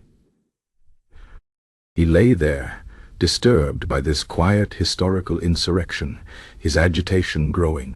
When the emissary from Whispering Dunes had presented the dream weaver's blanket the following morning, King Thelonious, still subconsciously seething over the rounded goose egg, saw it as an opportunity to assert control, to break free from Finian's increasingly suffocating perfectionism, which it now seemed extended even to rewriting the subtle, embarrassing truths of his lineage. The static electricity from the Dreamweaver's blanket was merely the convenient, dramatic excuse, the immediate physical manifestation of the discomfort that Finian's meticulousness had inadvertently caused. The king's pronouncements about electrically charged fleas and Finian's suffocating perfection were real, but they were also a smokescreen, an outward expression of a deeper, more profound affront to his royal narrative. He was not just reacting to a tickle, he was reacting to a meticulously corrected historical lie that had been thrust back into his awareness. So, when the king roared for Finian's banishment, it was not merely for the failure of a new blanket. It was for the unintended, yet unforgivable audacity of Finian Oakheart to correct a deliberate historical falsehood embedded in the great tapestry of Eldoria's slumber, thereby exposing a past monarch's trivial inadequacy and, by extension, reminding King Thelonious of the fragile nature of his own carefully constructed narrative. Finian, in his pursuit of absolute comfort and textile perfection, had accidentally poked a hole in the fabric of Eldorian historical revisionism. His fatal mistake was not one of incompetence, but of an overzealous, almost scientific, application of truth to a historical document that relied on subtle, comfortable lies. Finian Oakheart, as he was escorted from the palace, remained oblivious to the true nature of his downfall. He believed he had been banished for the electrostatic properties of a foreign textile.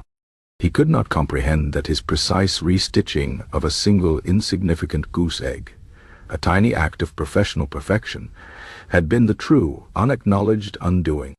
He was a man who understood the physics of comfort, but not the politics of an embroidered past. He was a victim of his own unwavering accuracy, in a world where historical truth was often less important than royal convenience. The once perfectly round goose egg, now an eternal symbol of Finian's quiet rebellion, remained subtly embedded in the great tapestry, a silent testament to the royal snuggler's fatal mistake, forever reminding the king that even the most boring histories could hold unexpected, shocking truths when rendered with too much precision. Chapter 8. Court Reactions. Outrage and Mockery. The echoes of King Thelonious' thunderous decree still vibrated through the royal bedchamber, a seismic tremor that rattled not only the gilded chandeliers, but the very foundations of courtly decorum. Finian Oakheart, the architect of Eldoria's meticulously calibrated knights, had been unceremoniously, and with remarkable speed, escorted from the palace, his placid expression giving no hint of his inner world, which was likely still contemplating the precise coefficient of friction of his banishment slippers upon the polished marble. The dream weaver's blanket, that ill-fated desert textile, having served its unwitting purpose as a scapegoat for a deeper, unacknowledged historical affront, was then dragged forth and subjected to a truly spectacular royal pyre in the inner courtyard. Its foreign fibers, designed to induce dreams of arid tranquility, instead crackled and hissed, releasing plumes of acrid smoke that stung the eyes of the assembled courtiers. A visual manifestation of the chaotic disruption that had just consumed their carefully ordered world. The air, thick with the smell of burnt synthetic serenity and the lingering scent of scandal, hummed with a palpable mix of outrage, bewilderment, and a barely concealed, deeply irreverent mockery. The official narrative, hastily disseminated by a flustered royal herald, whose usual task was announcing the king's digestive regularity, declared that Master Finian Oakheart had been banished for his overzealous pursuit of comfort, leading to a dangerous hypersensitivity in His Majesty, culminating in the tragic blanket incident wherein a foreign textile, through its inherent static properties, caused unspeakable tactile torment to the royal person. This was the version that would be recorded in the sanitized royal chronicles, a tale of a well-intentioned but ultimately disastrous overreach by a low-born comfort provider. It was, of course, a carefully constructed fade, designed to obscure the king's momentary lapse in judgment regarding the great tapestry of Eldoria's slumber, and more importantly, Finian's inadvertent correction of a politically expedient historical falsehood. But while this narrative might suffice for the common populace, who were unlikely to scrutinize the nuances of royal bedding or obscure goose-egg yields, the courtiers, with their finely tuned antennae for intrigue and their intimate knowledge of royal quirks, were not so easily fooled. Duke Alaric of Stonehaven, the king's first minister, was perhaps the least subtle in his reaction. A man of formidable girth and even more formidable opinions, Alaric's thunderous countenance, usually reserved for barbarian incursions or overly elaborate gesture performances, now bore a look of grim, unvarnished satisfaction. He had, after all, been vocal in his disdain for Finian's influence, viewing the royal snuggler as an effeminate distraction, a drain on the royal coffers, and a dangerous perversion of traditional courtly roles. As Finian was escorted away, Alaric had allowed himself a single, booming, albeit silent, harumph. His outrage was not directed at the unfortunate blanket or the banished snuggler, but at the sheer absurdity of the king's previous dependence. He saw Finian's dismissal as a long overdue restoration of common sense, a return to proper masculine statecraft, free from the tyranny of perfectly fluffed pillows and whispering historical anecdotes. Good riddance to the purveyor of pampered prissiness. He was heard to mutter to his equally stoic adjutants, believing his words to be a whisper, though they carried across half the courtyard. His relief was almost indecently palpable, a great sigh of unburdened exasperation that seemed to deflate him slightly. He immediately began lobbying for the reallocation of the Department of Royal Somnolence's budget towards the purchase of new siege engines. An act of bureaucratic aggression that brought a rare smile to Master Grimshaw, the royal treasurer's perpetually sour face. Master Grimshaw, for his part, was a man whose entire existence revolved around ledgers, balances, and the agonizing dread of deficit. The astronomical budget allocated to Finian's department had been a constant source of professional torment for him, a festering wound on the fiscal health of the kingdom. While the immediate chaos of the blanket incident had given him a momentary spasm of concern and rest, after all was bad for tax collection, the subsequent banishment filled him with a cautious, almost spiritual elation. He saw Finian not as a man, but as a runaway expense, a line item that grew fatter each quarter, threatening to consume all other sensible expenditures. His outrage, therefore, was entirely economic. As the dream weaver's blanket crackled on the pyre, Grimshaw, rubbing his bony hands together, began mentally recalculating the kingdom's annual expenditure, envisioning glorious surpluses and perhaps, just perhaps, a modest, well-deserved bonus for himself. He was already drafting proposals for the immediate liquidation of Finian's Swan Feather Farms and the sale of the miniature hummingbird flock to a particularly enthusiastic private bird fancier in the southern provinces. Lord Percival Plinth, the royal archivist whose reedy whisper had first proposed the creation of the royal snuggler, felt a different kind of outrage, the profound intellectual horror of a scholar whose brilliant, if eccentric, theory had been perverted into a grotesque farce. He had envisioned a quiet, learned individual providing bespoke comfort. He had not foreseen an obsession so potent it rendered the monarch susceptible to static electricity, nor one that led to the public immolation of a textile. His outrage stemmed from the gross misapplication of a perfectly sound if unusual concept. He knew, deep in his archival bones, that the blanket incident was a flimsy excuse. And while he might suspect the underlying truth about the restitched goose egg, a detail he had, in fact, privately noted in his own arcane addenda to the royal chronicles, he dared not voice it. To do so would be to implicate the king's ancestor in a trivial deception, and by extension, the king's own judgment in falling for Finian's unwitting correction. Instead, he merely wrung his hands, silent. Academic anguish etched upon his scholarly face, lamenting the vulgarity of it all.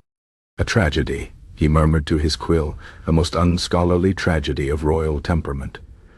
The royal valets, who had suffered for years under Finian's exacting standards, adjusting bathwater to impossible plash quotients and warming towels to precise temperatures, felt a complex mix of emotions.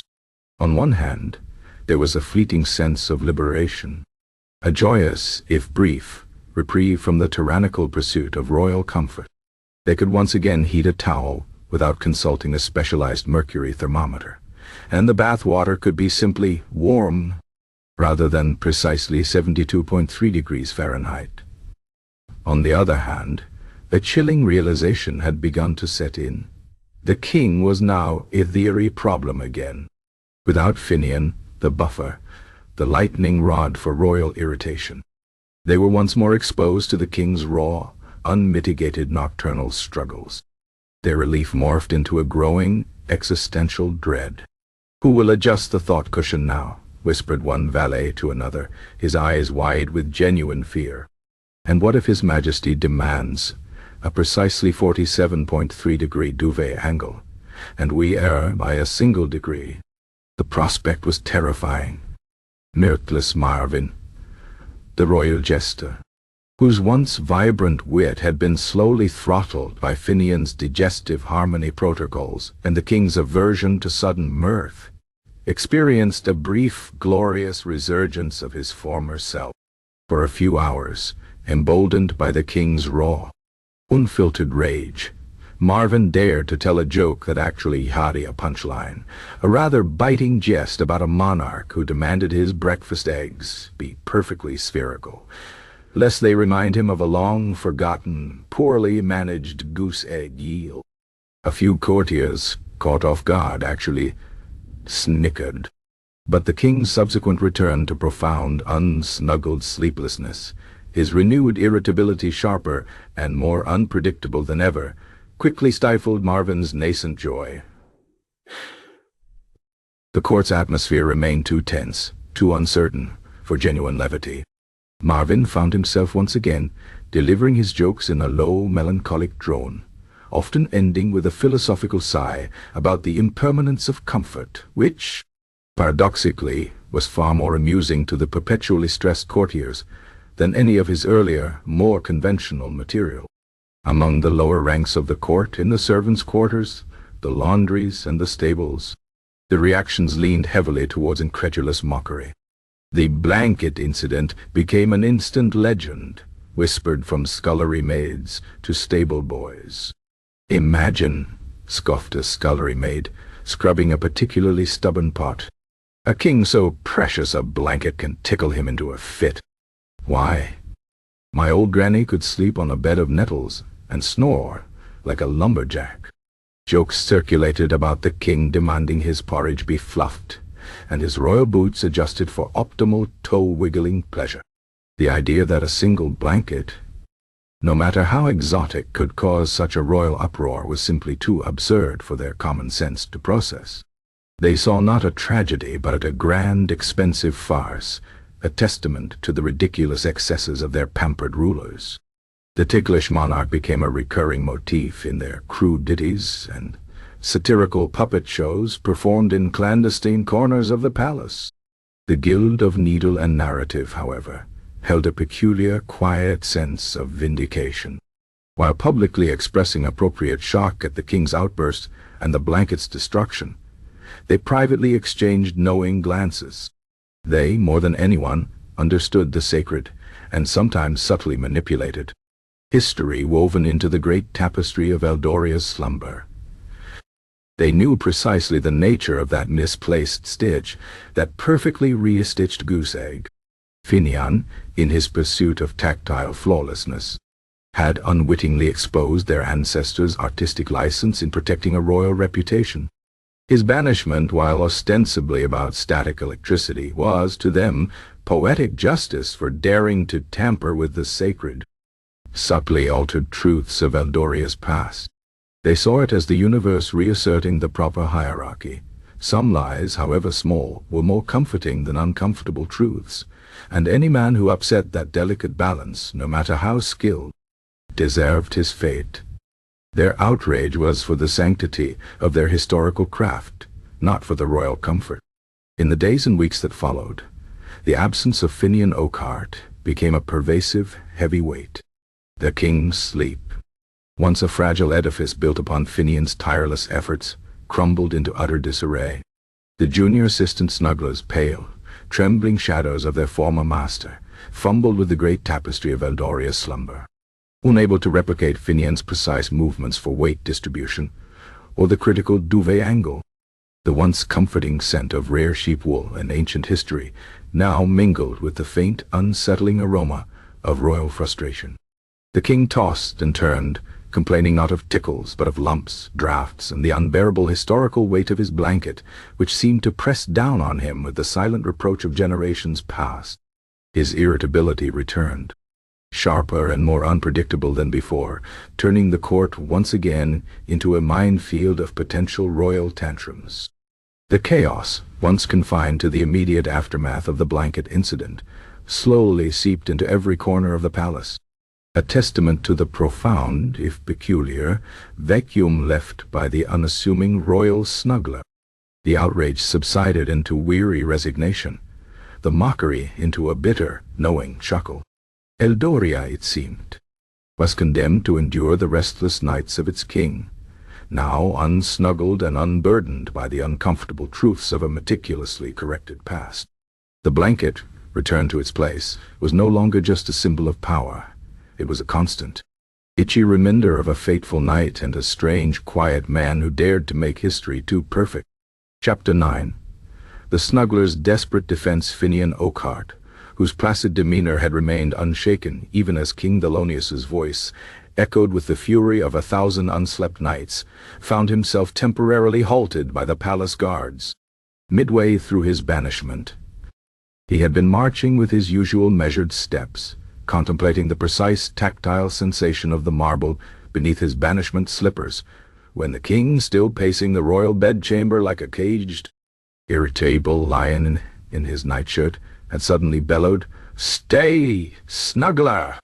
Let him offer his miserable defense.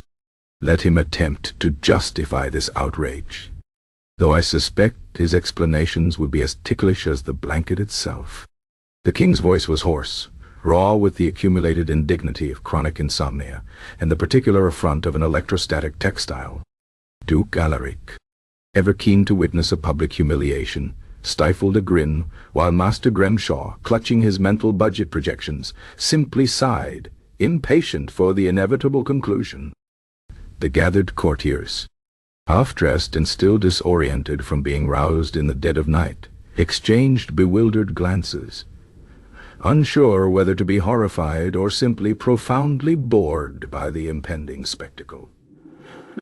Finian, given this unexpected if hostile reprieve, turned slowly to face the king.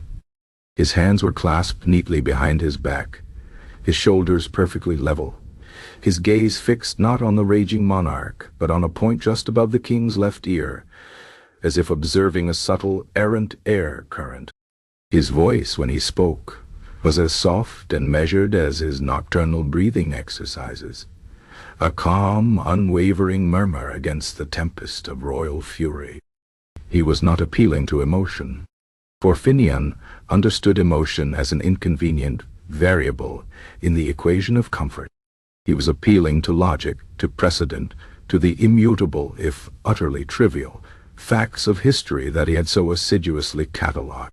"Your Majesty," Finian began, his voice a low, steady drone that seemed to gently iron the very air, "while I humbly accept the gravity of the tactile disturbance experienced by your royal person this evening, I must, in the interest of historical accuracy and the advancement of somnological science, offer context. The phenomenon of textile-induced nocturnal agitation, or TINA, as it is known in the earliest, most obscure royal medical treatises, is not without precedent. Indeed, it has plagued monarchs for centuries, often attributed to forces far more insidious than mere atmospheric electricity." He paused, allowing the phrase textile-induced nocturnal agitation to settle like a fine layer of dust over the startled courtiers. The king merely stared, his mouth slightly ajar, bewildered by the sheer audacity of Finian's calm pedantry. "Consider, if you will," Finian continued, warming to his theme, his voice gaining a barely perceptible academic hum, "the unfortunate case of King Reginald, the restless of the northern marches in the early 11th century. His insomnia, though severe, was eventually traced not to matters of state or digestive imbalance, but to a recurring, almost imperceptible prickle emanating from a single slightly frayed thread in his ceremonial nightcap. This thread, a product of inferior local flax, possessed a peculiar microscopic barb, detectable only by the most sensitive of royal epidermises. The court physicians of the time, in their ignorance, prescribed bloodletting and the consumption of powdered badger's spleen. It was only after a particularly observant, if uncredited, Chamberlain noticed the king's agitated twitching of his right earlobe upon donning the cap that the true culprit was identified. The removal of this single offending thread, Your Majesty, led to a remarkably swift resolution of Reginald's sleeplessness, proving the profound impact of minute textile aberrations on royal repose. My actions, therefore, in attempting to neutralize the static charge on the Dreamweaver's blanket, were merely a contemporary application of historical wisdom, addressing a similar, albeit electrostatically charged, tactile irritant. The courtiers exchanged confused glances. A frayed thread, badger spleen. The absurdity of the defense was almost as disorienting as the king's earlier outburst. Furthermore, Your Majesty, Finian pressed on, utterly unaware of the glazed eyes around him. We must also consider the historical precedents of environmental over-optimization syndrome, a condition often observed in highly refined royal settings. Take, for instance, Empress Eleonora of the Verdant Isles in the late 17th century. Her court, driven by her own pursuit of absolute sensory perfection, had cultivated such an exquisitely controlled environmentaire, filtered of all but the most ethereal pollen. Surfaces polished to a blinding, dust-free sheen, even the very sounds of nature muted by thick, sound-absorbing tapestries woven from specifically cultivated. Non-rustling reads that her senses became hyper-acutely sensitive. A single, misplaced whisper, the faint creak of a distant floorboard, or even the subtle shift in the gravitational pull of the moon, was enough to throw her into paroxysms of sensory overload. Her ultimate demise, according to the secret memoirs of her chief footman, was attributed to a rogue eyelash that had, through an unfortunate series of atmospheric currents, landed upon her perfectly unblemished nostril during a state dinner. The resulting, barely perceptible tickle, compounded by her extreme sensitivity, triggered a sudden, uncontrollable sneeze of such force that it dislodged her magnificent jeweled tiara, causing her to faint and strike her head on a particularly robust, though aesthetically pleasing, porcelain soup tureen. My concern, Your Majesty, was that your meticulous refinement of your sleeping environment, a direct result of my diligent efforts, had inadvertently elevated your sensitivity to a level where such a minor electrostatic phenomenon, mere whisper of static, as I termed it, could indeed feel like 1,000 phantom spiders. I was merely seeking to mitigate the unforeseen consequences of your royal comfort's success. King Thelonius's face was a mixture of sputtering indignation and genuine bewilderment. He opened his mouth, then closed it, then opened it again, searching for words to counter this relentless, irrelevant tide of historical minutiae. You are saying, the king finally managed, his voice strained, that my very comfort, Finian, is a disease, that your relentless pursuit of my repose has made me a fragile porcelain monarch, prone to fainting from eyelashes and blanket crackles. Not a disease, Your Majesty, Finian corrected, his tone as precise as ever, but an advanced state of sensory refinement, a peak of physiological attunement, which, while desirable for ultimate relaxation, does render the royal person vulnerable to previously negligible stimuli. My efforts, in essence, were so successful in eliminating major discomforts that only the most infinitesimal remained, and those by contrast assumed monumental significance in your refined perception. The Dreamweaver's blanket, with its unfortunate electrostatic properties, merely provided such a stimulus, a pebble dropped into a perfectly still pond. Duke Alaric could no longer contain himself. He took a step forward, his face purpling. Finian, are you suggesting the king's delicate sensibilities are your fault? That you, a mere pillow fluffer, have turned his majesty into a pampered, Tickle-prone weakling who cannot withstand a simple spark. Finian turned his unblinking gaze upon the Duke. Duke Alaric, with all due respect. The historical record unequivocally demonstrates a correlation between the increasing sophistication of royal comfort protocols and a proportionate rise in monarchical sensitivity to minor irritants. Take the documented case of Tsar Boris the Baffled in the Muscovite realm. His imperial bath attendant, a man named Ivan, developed a system for warming the Tsar's bath towels using only the breath of specially bred, docile Arctic voles. The resulting towels were of unparalleled softness and warmth. However, after 3 years of this regimen, the Tsar became so sensitive to ordinary textiles that a single, slightly coarse thread in his imperial undergarments caused him such profound epidermal distress that he launched a punitive expedition against the hapless peasantry responsible for growing the flax, believing them to be practitioners of dark follicular magic. My actions, Your Majesty, were preventive. I sought to calibrate your environment to avoid such disproportionate royal responses to trivial textile flaws. The king, who had sunk back onto his bed, burying his face in the great tapestry of Eldoria's slumber, suddenly let out a muffled groan. He emerged, his eyes wild. Volis, Oli? Finian, are you comparing me to Tsar Boris, who led a crusade against flax farmers because of an itchy undergarment? This is insufferable. This is worse than the tickles. Your Majesty, the historical parallels are, if I may say so, remarkably precise in their illustrative power. Finian countered, utterly missing the king's growing exasperation.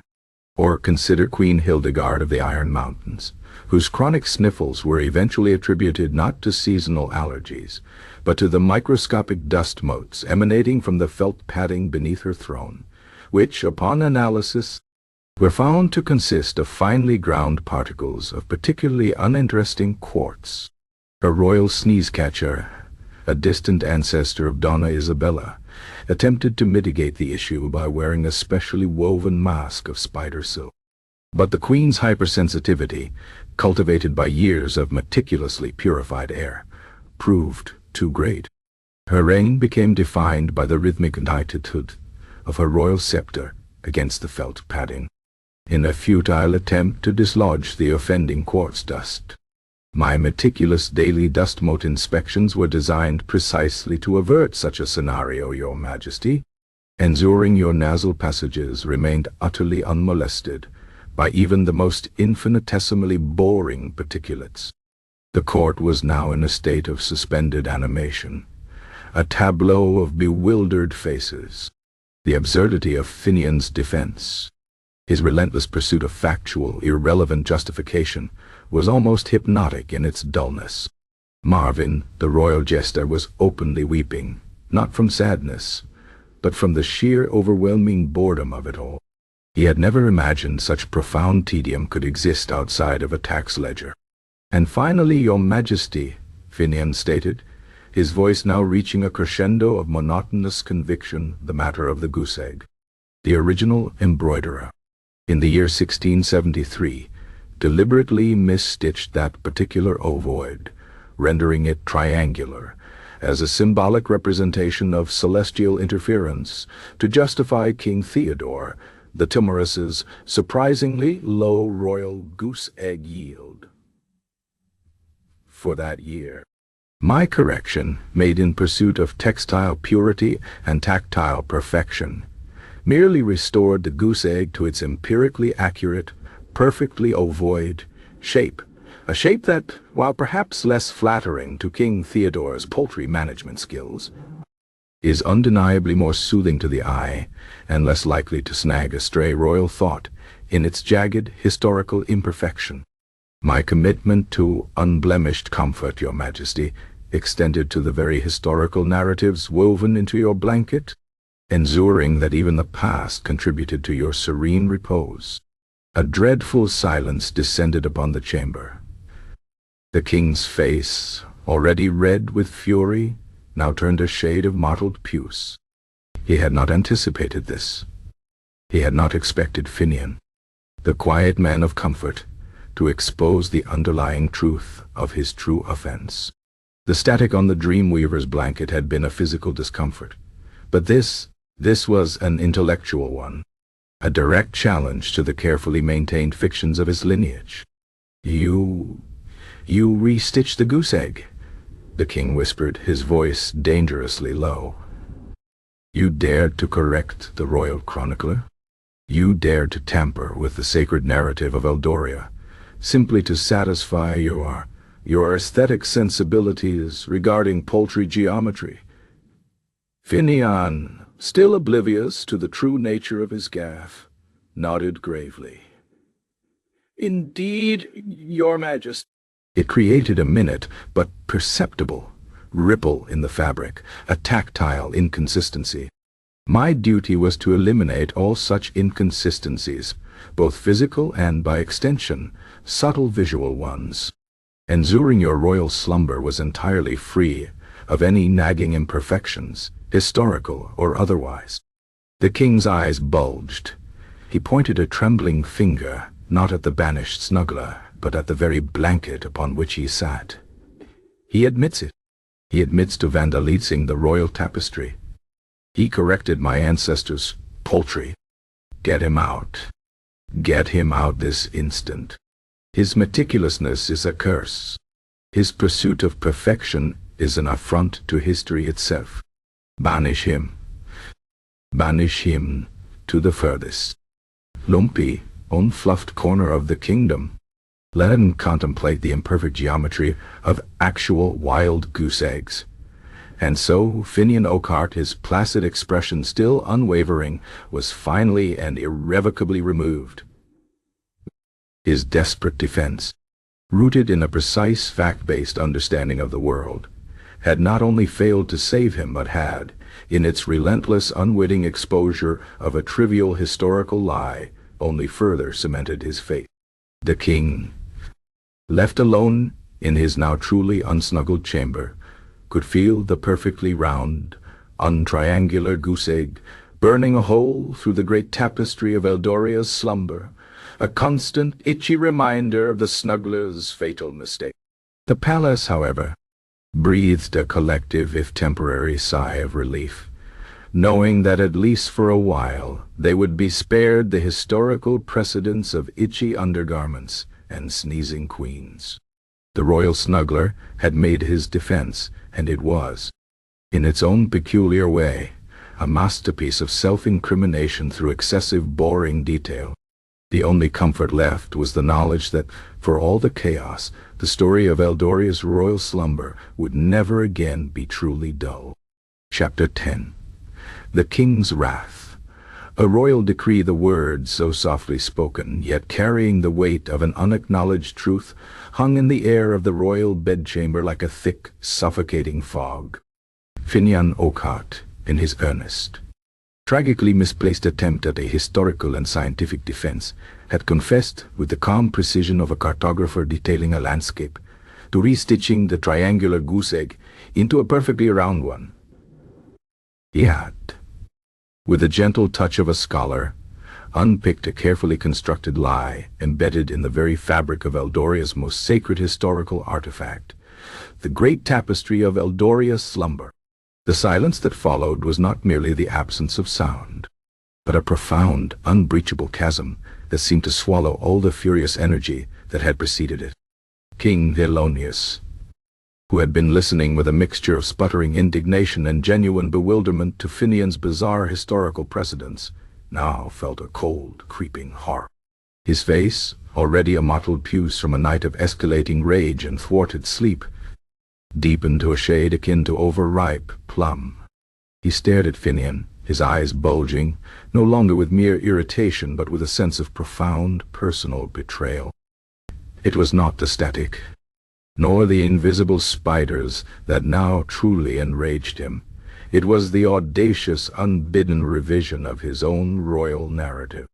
To tamper with the king's comfort was one thing, to tamper with the kingdom's history, and by extension, his own lineage's reputation, however trivial the detail, was an unforgivable sacrilege. The goose egg, that small, unassuming stitch, had become a monumental affront. You dare?" The king finally rasped, his voice barely a whisper, yet vibrating with a nascent, terrifying fury. "You dared to tamper with the sacred narrative of my ancestors. You dared to rewrite history, Finian Oakheart, for the sake of a mere tactile consistency." His hand, trembling with indignation, pointed a accusatory finger at the restored, perfectly round goose egg on the blanket, as if it were a screaming indictment of Finian's hubris. "You removed the celestial interference, Finian. You stripped King Theodore of his justifiable cosmic misfortune. You reduced him to a common, inefficient poultry farmer. And you did it for the smoothness?" Finian, with his characteristic lack of emotional resonance, merely inclined his head slightly. "Your Majesty, as I explained, the original geometric anomaly created a minute point of friction, both physical and, I theorized, subconscious. My duty was to eliminate all such imperfections for optimal royal repose. The empirical data of the stitch's original, imperfect formation necessitated correction for the blanket's overall tactile and visual harmony. The historical context, while noted, was secondary to the functional imperative of unblemished comfort." The king's jaw tightened. "Functional imperative?" he roared, the sudden explosion of sound rattling the very crystal goblets on the nightstand. His voice, once raw, now gained the terrifying resonance of a monarch pushed beyond the limits of sanity. "You speak of functional imperatives when you have desecrated the very lineage of Eldoria, when you have exposed a respected ancestor to the ignominy of mere paltry incompetence. This is not merely a blanket, Finian. This is the chronicle of my reign, the tapestry of my heritage. And you, with your needle and your obsessive microscopic precision, have defaced it." He sprang from the bed, his silk nightshirt billowing, and began to pace furiously before Finian, his eyes fixed on the Snuggler with the terrifying intensity of a predator who had finally cornered its elusive prey. The courtiers, who had been standing in a state of petrified limbo, flinched collectively at the king's renewed outburst. Duke Alaric, initially relishing Finian's humiliation, now looked genuinely alarmed. Even he hadn't anticipated this depth of royal rage. Master Grimshaw, the royal treasurer, visibly winced, calculating the likely cost of a royal decree issued in such an agitated state. Lord Percival Plinth merely covered his face with his hands, a gesture of profound intellectual despair. "Finian Oakheart," the king thundered, his voice reaching a crescendo that vibrated through the floorboards. "Your meticulousness, once a blessing, has become a curse beyond measure. Your pursuit of perfection, once deemed a noble, has become an affront to the very foundations of this realm. You have not merely introduced a ticklish blanket, you have dared to unpick the very threads of my ancestral dignity. You have exposed the minor, trivial failings of a long-dead king. And in doing so, you have made a mockery of my own royal reliance on your absurd comforts." He pointed a trembling, accusatory finger at Finian, then swept it in a wide arc, encompassing the entire, silent, trembling court. "This man, Finian Oakheart, the royal snuggler, has, through his misguided zeal, rendered me fragile, ticklish, and now historically humiliated. He has made me so dependent on his impossible standards that the slightest deviation, be it static electricity or a restitched goose egg, sends me into paroxysms of royal distress. He has warped my very perception of comfort, and in doing so, he has betrayed the solemn trust placed upon him." The king took a deep, shuddering breath, his chest heaving. His voice, though still loud, took on a chilling, almost ceremonial tone, the formal cadence of royal justice about to be delivered. "Therefore, by the undeniable authority invested in me, King Thelonious, protector of Eldoria, purveyor of justice, and occasional sleeper, I do hereby issue this royal decree, immutable and absolute, before the assembled witnesses of this court, and before the very threads of our kingdom's history." He slammed his fist onto a nearby oak table, making a ceremonial inkwell jump and splatter a minor blot of indigo onto a meticulously polished surface. Finian Oakhart, Royal Snuggler, Assistant Royal Cushion Plumper, and Undoer of Ancestral Avian Geometry, you are hereby banished. Banished from this court, banished from this palace, and banished from the very sight of Eldorian royalty, effective immediately and for the duration of your natural life. Your position, and indeed the entire ludicrous department of royal somnolence, is hereby dissolved, its budget reallocated to more tangible, less ticklish matters of state. The words hung in the air, cold and definitive.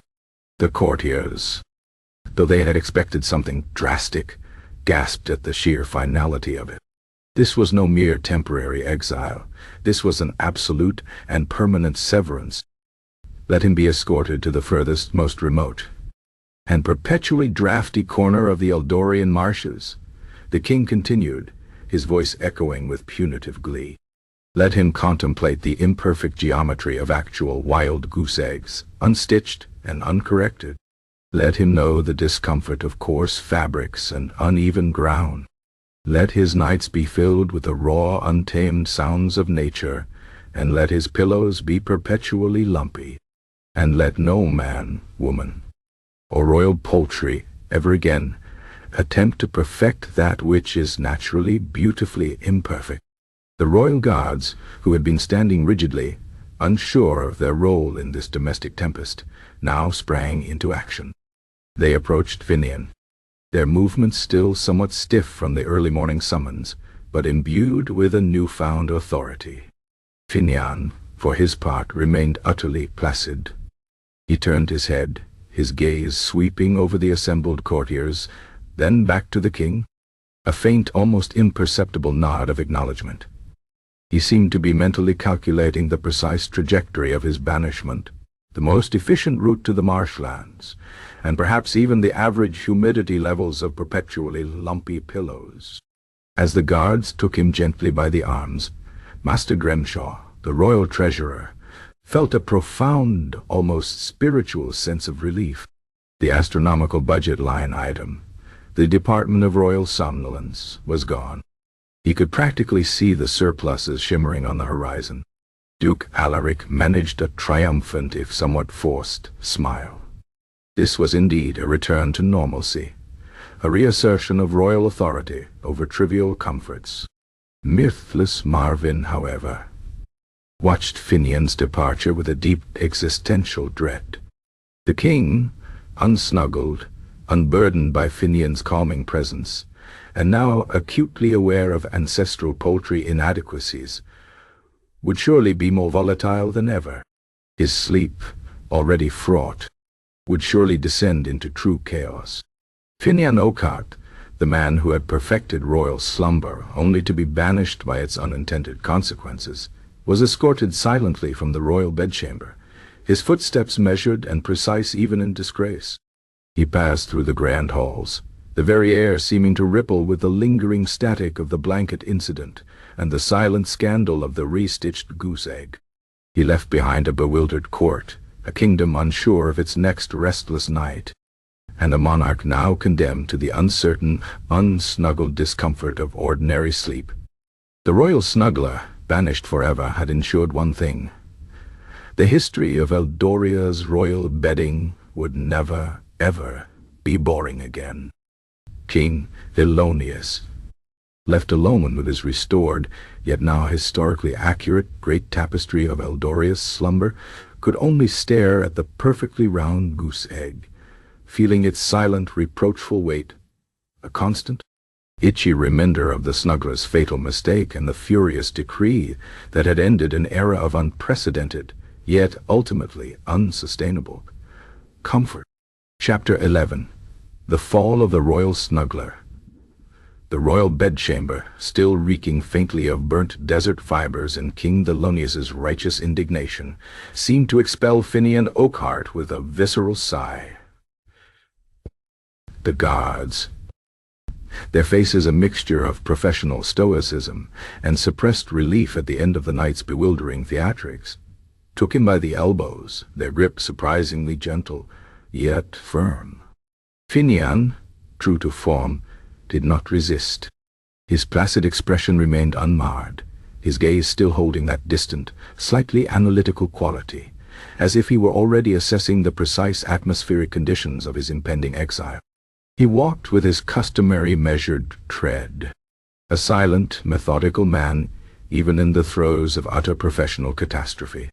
The long, silent procession from the royal bedchamber began, a slow, humiliating ballet across the polished floors of Eldoria's grandest halls. His first stop was not the palace gates, but a small, unassuming antechamber adjacent to the royal linen closet, a room that had once been the very heart of his domain, where spider silk sheets were aired and swan feathers meticulously sorted.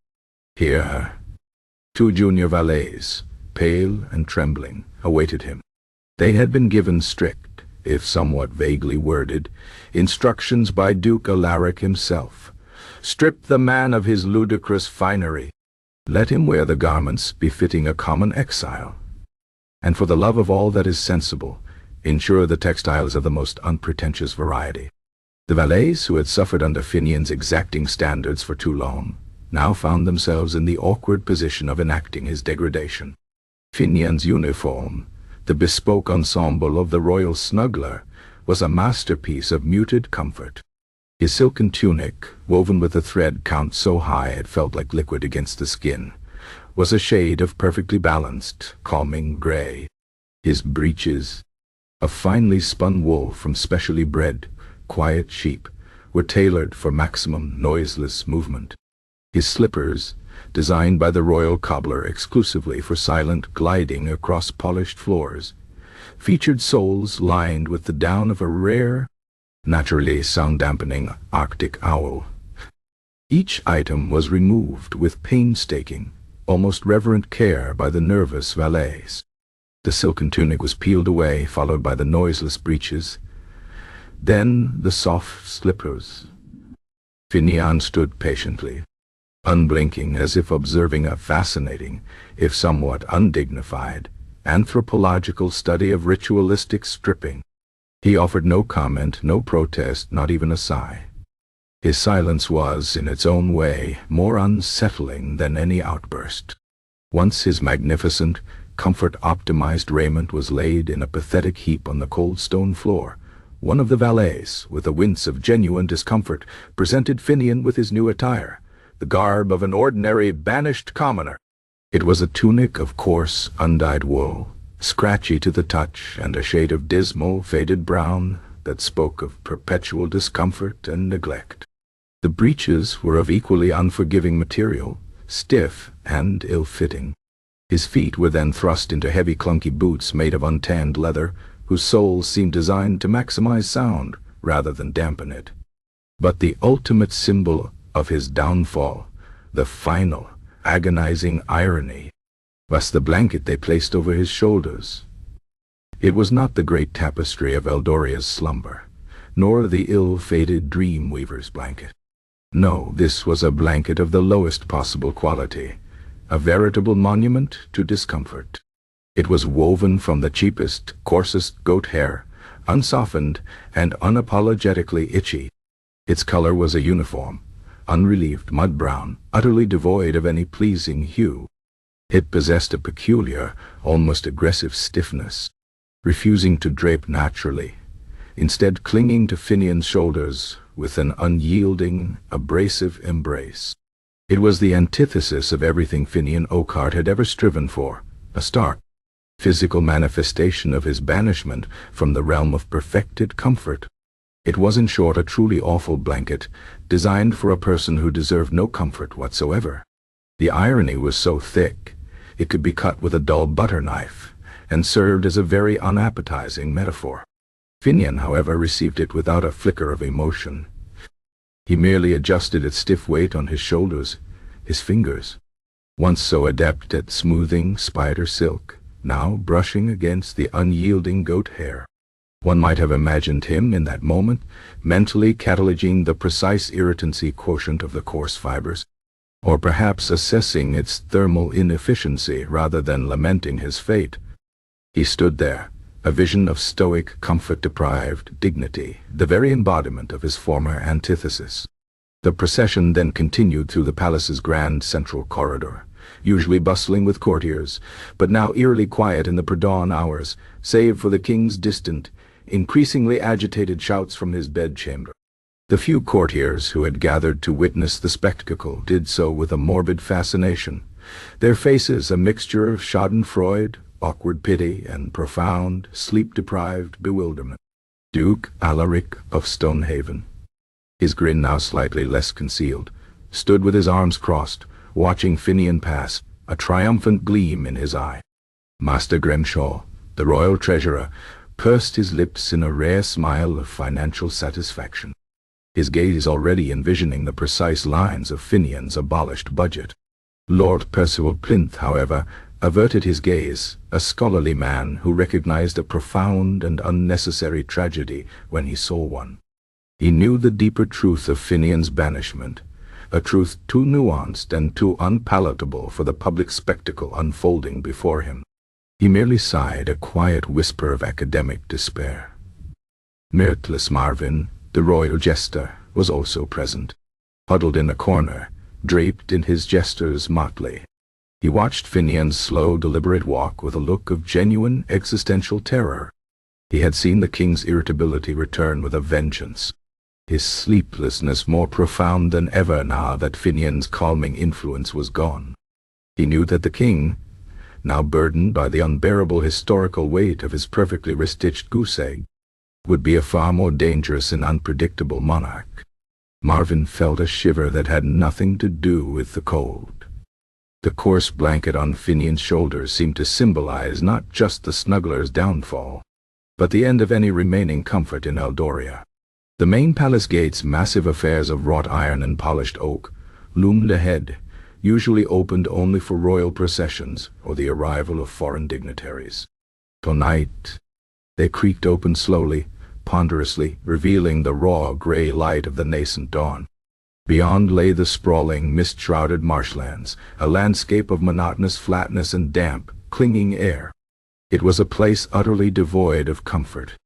Where the ground was perpetually soggy, the winds carried the smell of stagnant water, and the only sounds were the croaking of frogs and the distant, mournful cry of an unseen marsh bird. The king's decree had been precise: the furthest, most remote, and perpetually draughty corner of the Eldorian marshes.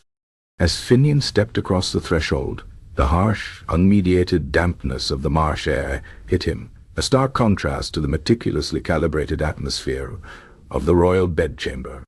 The coarse goat hair blankets scratched relentlessly against his neck, a constant physical reminder of his new, comfortless existence. His clunky boots sank slightly into the soft earth, making a faint, squelching sound, a cacophony compared to his former silent glide. He did not look back.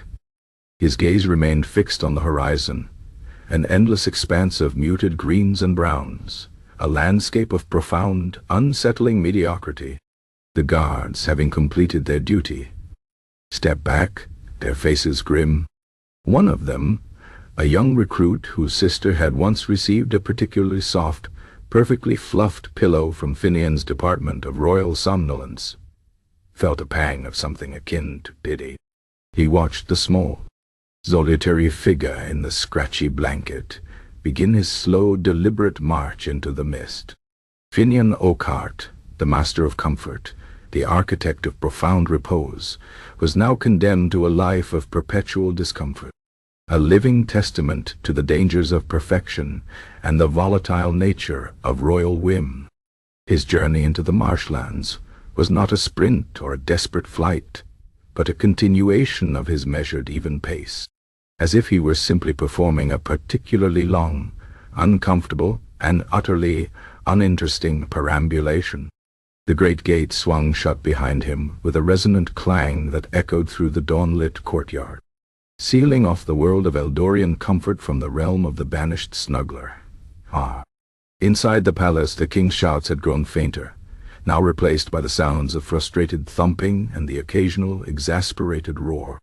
King Elonius, stripped of his snuggler, was indeed more restless than ever, battling not just insomnia, but the fresh, raw wound of his publicly exposed, perfectly restitched goose egg. The great tapestry of Eldoria's slumber returned to its place, now felt like a heavy, accusatory shroud, its perfectly rounded poultry a constant, itchy reminder of Finian's fatal mistake. The royal snuggler had fallen, not with a bang, but with the soft, persistent scratch of coarse goat hair against skin. An ironic, almost poetic, end to a career dedicated to the very eradication of such discomforts.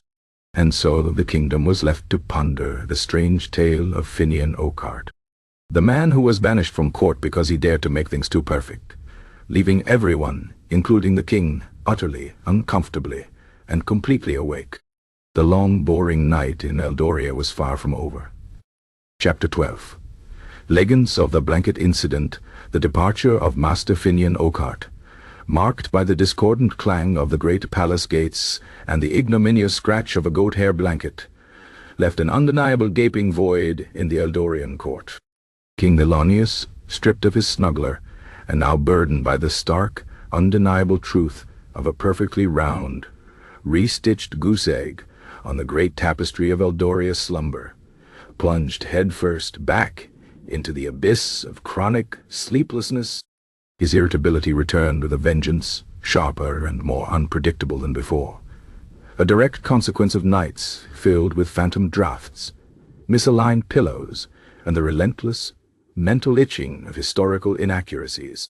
The palace, which had briefly known the strange calm of a well-slept monarch, reverted to its former state of anxious tiptoeing and whispered consultations, perpetually bracing for the king's next sleep-deprived outburst. Yet, from this chaos, from the ashes of a burnt desert blanket and the echo of a royal decree, a curious phenomenon emerged. The tale of the royal snuggler, once a scandalous whisper, began its slow, deliberate metamorphosis into a cautionary fable, a chilling bedtime story told in royal nurseries for generations. Initially, the blanket incident and Finian's subsequent banishment were the subject of bewildered gossip and nervous jokes among the courtiers. The absurd details, the electrostatic tickle, the king's over-refined senses, the unconscionable re-stitching of a goose egg were too rich to ignore.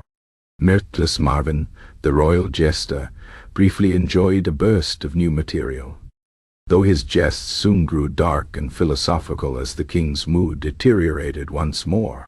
But as the immediacy of the scandal faded, and the true cost of Finian's absence became apparent in the monarch's escalating nocturnal woes, the narrative began to shift. It was no longer merely a funny, embarrassing story. It became a didactic tool, a strange, convoluted moral lesson for the tender, impressionable minds of future Eldorian princes and princesses. The core of the fable, as it evolved, coalesced around two central, deeply ironic tenets. The first was the peril of excessive comfort, derived directly from the ticklish blanket fiasco. The story taught that while comfort was a royal prerogative, an overly perfected state of comfort led to an unbearable hypersensitivity, rendering the monarch vulnerable to the slightest, most trivial imperfections. It warned against the seductive dangers of an environment so meticulously refined that reality itself became a source of exquisite agony.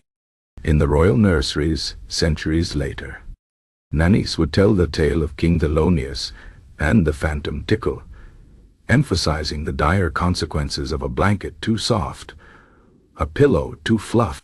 "Beware, little prince," a wizened governess might croak, her voice a soothing monotone. The temptation of the perfectly smooth sheet, for it hides the seeds of 1,000 invisible spiders.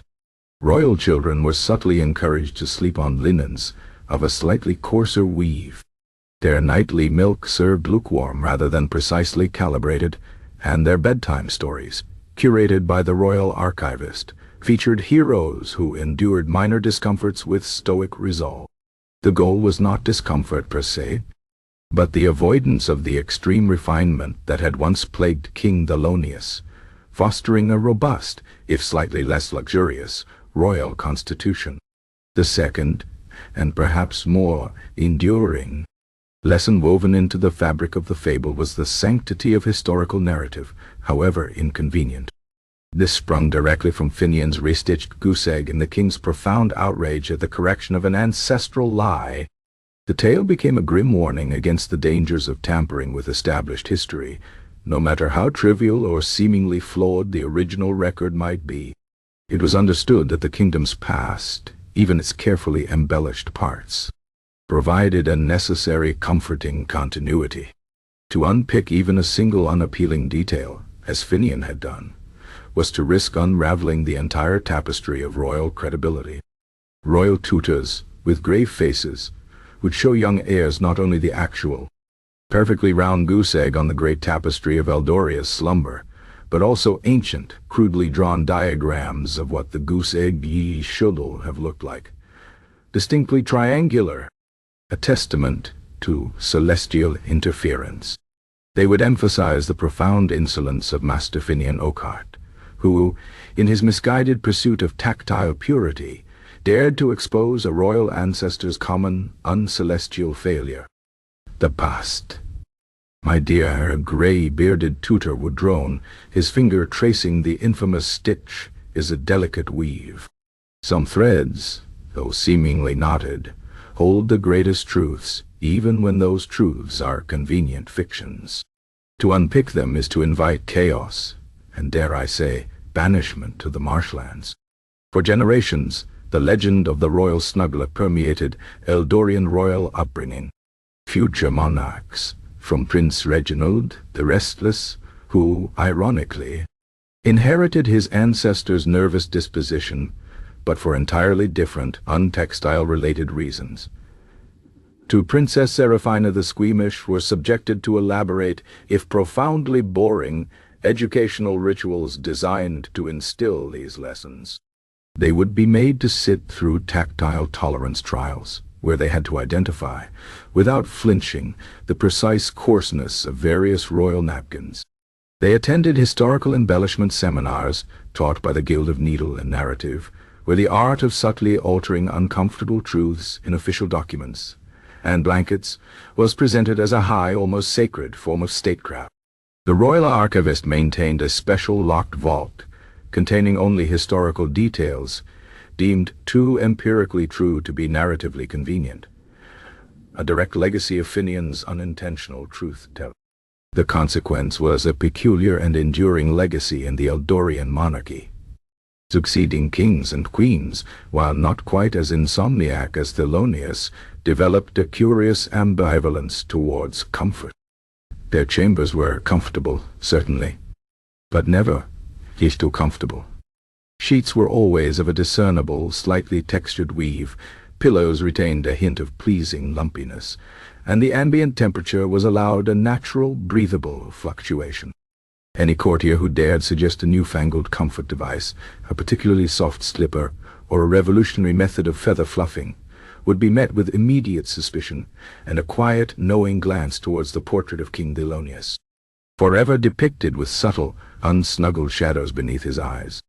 The ghost of Finian Oakheart, and the cautionary tale he embodied, served as a perpetual dampener on any aspirations for excessive royal ease. Moreover, the sanctity of the great tapestry of Eldoria's slumber, and indeed all royal chronicles, became inviolable. No artist, no scholar, no bureaucrat, no matter how meticulous, dared to correct a historical detail once it was officially recorded, especially if that detail served a useful, if fabricated, purpose. The infamous round goose egg remained, an enduring testament to Finian's precise, yet ultimately fatal, accuracy. But its each meaning was meticulously recontextualized for each generation, transforming it back into a symbol of King Theodore's celestial interfered with poultry yield. The official story, however inconvenient the visual, always trumped empirical truth when it came to royal dignity. And so the legacy of the royal snuggler, Master Finian Oakheart, was not one of forgotten disgrace, but of an eternal, if bizarre, cautionary tale. His name, once synonymous with unparalleled comfort, became a byword for the dangers of pushing perfection too far, of making a monarch too fragile for the imperfections of the world, and most importantly, of daring to meddle with the carefully constructed truths of royal history.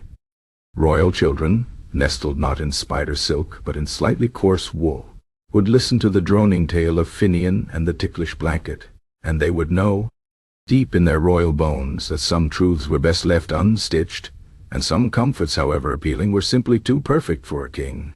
The kingdom of Eldoria, in its strange, enduring way, found its balance not in perfection, but in the deliberate acceptance of mild, unproblematic imperfections, all thanks to the quiet man who dared to make the kings sleep, and his history too utterly, meticulously flawless. The story, in its very tediousness, became its own kind of lullaby, gently distracting restless minds with its strange, enduring details, long after the last echo of Finian's banishment had faded into the mists of the Eldorian marshlands. Chapter 13. The Snuggler's mysterious fate. The great wrought-iron gates of Eldoria's palace had clanged shut, a sound both profoundly definitive and strangely anticlimactic. Behind them, King Thelonious raged, consumed by the twin torments of genuine insomnia and a newly exposed, perfectly restitched historical inaccuracy. Before them, stretching into the pre-dawn mist, lay the vast, untamed expanse of the Eldorian marshes, a landscape antithetical in every conceivable way to the meticulously calibrated world Master Finian Oakheart had once inhabited. The last glimpse any courtier had of the banished snuggler was of a solitary, stiffly walking figure draped in a coarse, goat-hair blanket that stubbornly refused to drape with any natural grace, his heavy, untanned boots making faint, unsnuggler-like squelching sounds in the damp earth. Then the mists swallowed him, and Finian Oakheart, the high priest of perfect comfort, vanished into the realm of the uncomfortable unknown. His fate, however, remained a tantalizing mystery, a whisper in the echoing halls of the palace long after his official decree of banishment had yellowed and crumbled. No official reports ever emerged from the marshlands. No body was ever found. No definitive account of his demise, or indeed his continued comfortless existence, ever reached the court. This absence of concrete information, rather than settling the matter, merely fueled a myriad of theories, each more darkly humorous and ironically fitting than the last, passed down through the generations of courtiers, stable hands, and particularly bored royal archivists. These were not mere rumors. They were philosophical ponderings on the ultimate irony of a man so consumed by perfection being exiled to a place defined by its raw, chaotic, and utterly uncalibrated imperfection. One popular theory, often recounted by palace laundresses while meticulously sorting through mountains of royal linen, now mercifully allowed a slightly higher tolerance for wrinkles, posited that Finian Oakheart simply perished from an acute, overwhelming reaction to the sheer, unmitigated imbalance of the marsh. His senses, honed to an unbearable acuity by decades of measuring humidity to tenths of a percentage point and detecting the faintest ripple in a silken sheet, simply could not cope with the relentless asymmetry of nature. The random, unpatterned flight of a mosquito, the irregular growth of reeds that refused to align themselves in aesthetically pleasing geometric formations, the unpredictable splish-splash of a startled frog, each infinitesimal deviation from his cultivated order, would have been a direct assault on his nervous system. It was believed that he succumbed to a form of sensory overload, a profound existential unease, brought on by the complete absence of a plumpness quotient in the marsh's muddy terrain, or a duvet angle in the naturally draped moss. He might have simply frozen not from cold, but from an inability to reconcile the uncalibrated nature of the ambient temperature with his internal meteorological models, his meticulously ordered mind shutting down in protest at the utter lack of controls. Perhaps he saw a single, perfectly symmetrical spiderweb, spun by some marsh arachnid, only for it to be immediately ruined by an untidy dewdrop, and the shock of such imperfect beauty was simply too much for his refined sensibility. Another theory, favored by the perpetually exasperated Duke Alaric of Stonehaven, suggested a more direct, and certainly more ironic, demise. Finian Oakheart, in his obsessive pursuit of textile perfection, had been literally scratched to death by the goat hair blanket. The coarse fibers designed for maximum abrasiveness would have become an unbearable torment for a skin accustomed to spider silk and swan feathers. "Imagine," they whispered, Finian, driven mad by the relentless itching, attempting to soften the blanket with techniques known only to him. Perhaps he collected marsh reeds, meticulously stripped them of their outer layers, and attempted to weave a softer, more pliable inner lining for his punitive garment. The friction, the endless scratching, the sheer lack of epidermal repose would have driven him to a frenzy, leading to self-inflicted wounds, or simply a profound, agonizing epidermal despair that sapped his will to live. One might even picture him, in his final moments, attempting to unpick a particularly recalcitrant knot in the goat hair. His jewel-tipped needleaf, he had somehow managed to smuggle it out, breaking against the unyielding fibers, a symbolic defeat of his meticulous craft. The most cynical theory, often muttered by the royal valets after a particularly restless royal night, revolved around Finian's unwavering dedication to his craft even in exile. They believed he succumbed to his own methodologies. Faced with the inherent lumpiness of the marsh floor, the uncalibrated drafts, and the cacophony of natural sounds, Finian would have been unable to simply endure it. He would have immediately set about correcting it. Perhaps he attempted to construct a miniature, perfectly fluffed sleeping mound out of damp moss and precisely arranged pebbles, only for it to collapse due to unstable foundation, a clear disregard for plumpness quotient in organic materials. Or he might have meticulously tried to measure and regulate the flow of a small marsh stream, attempting to achieve a perfect plash quotient for its surface, inadvertently drowning himself in his pursuit of aquatic serenity. There were hushed anecdotes of a local trapper who claimed to have found a series of intricately aligned, impossibly smooth stones forming a miniature, perfectly level sleeping platform deep within the marsh, but no sign of its architect. The trapper, a man more accustomed to the rough realities of nature, immediately disassembled the oddity, fearing it was some manner of unnatural fey trap, never realizing he was destroying the last, futile comfort project of a comfort savant.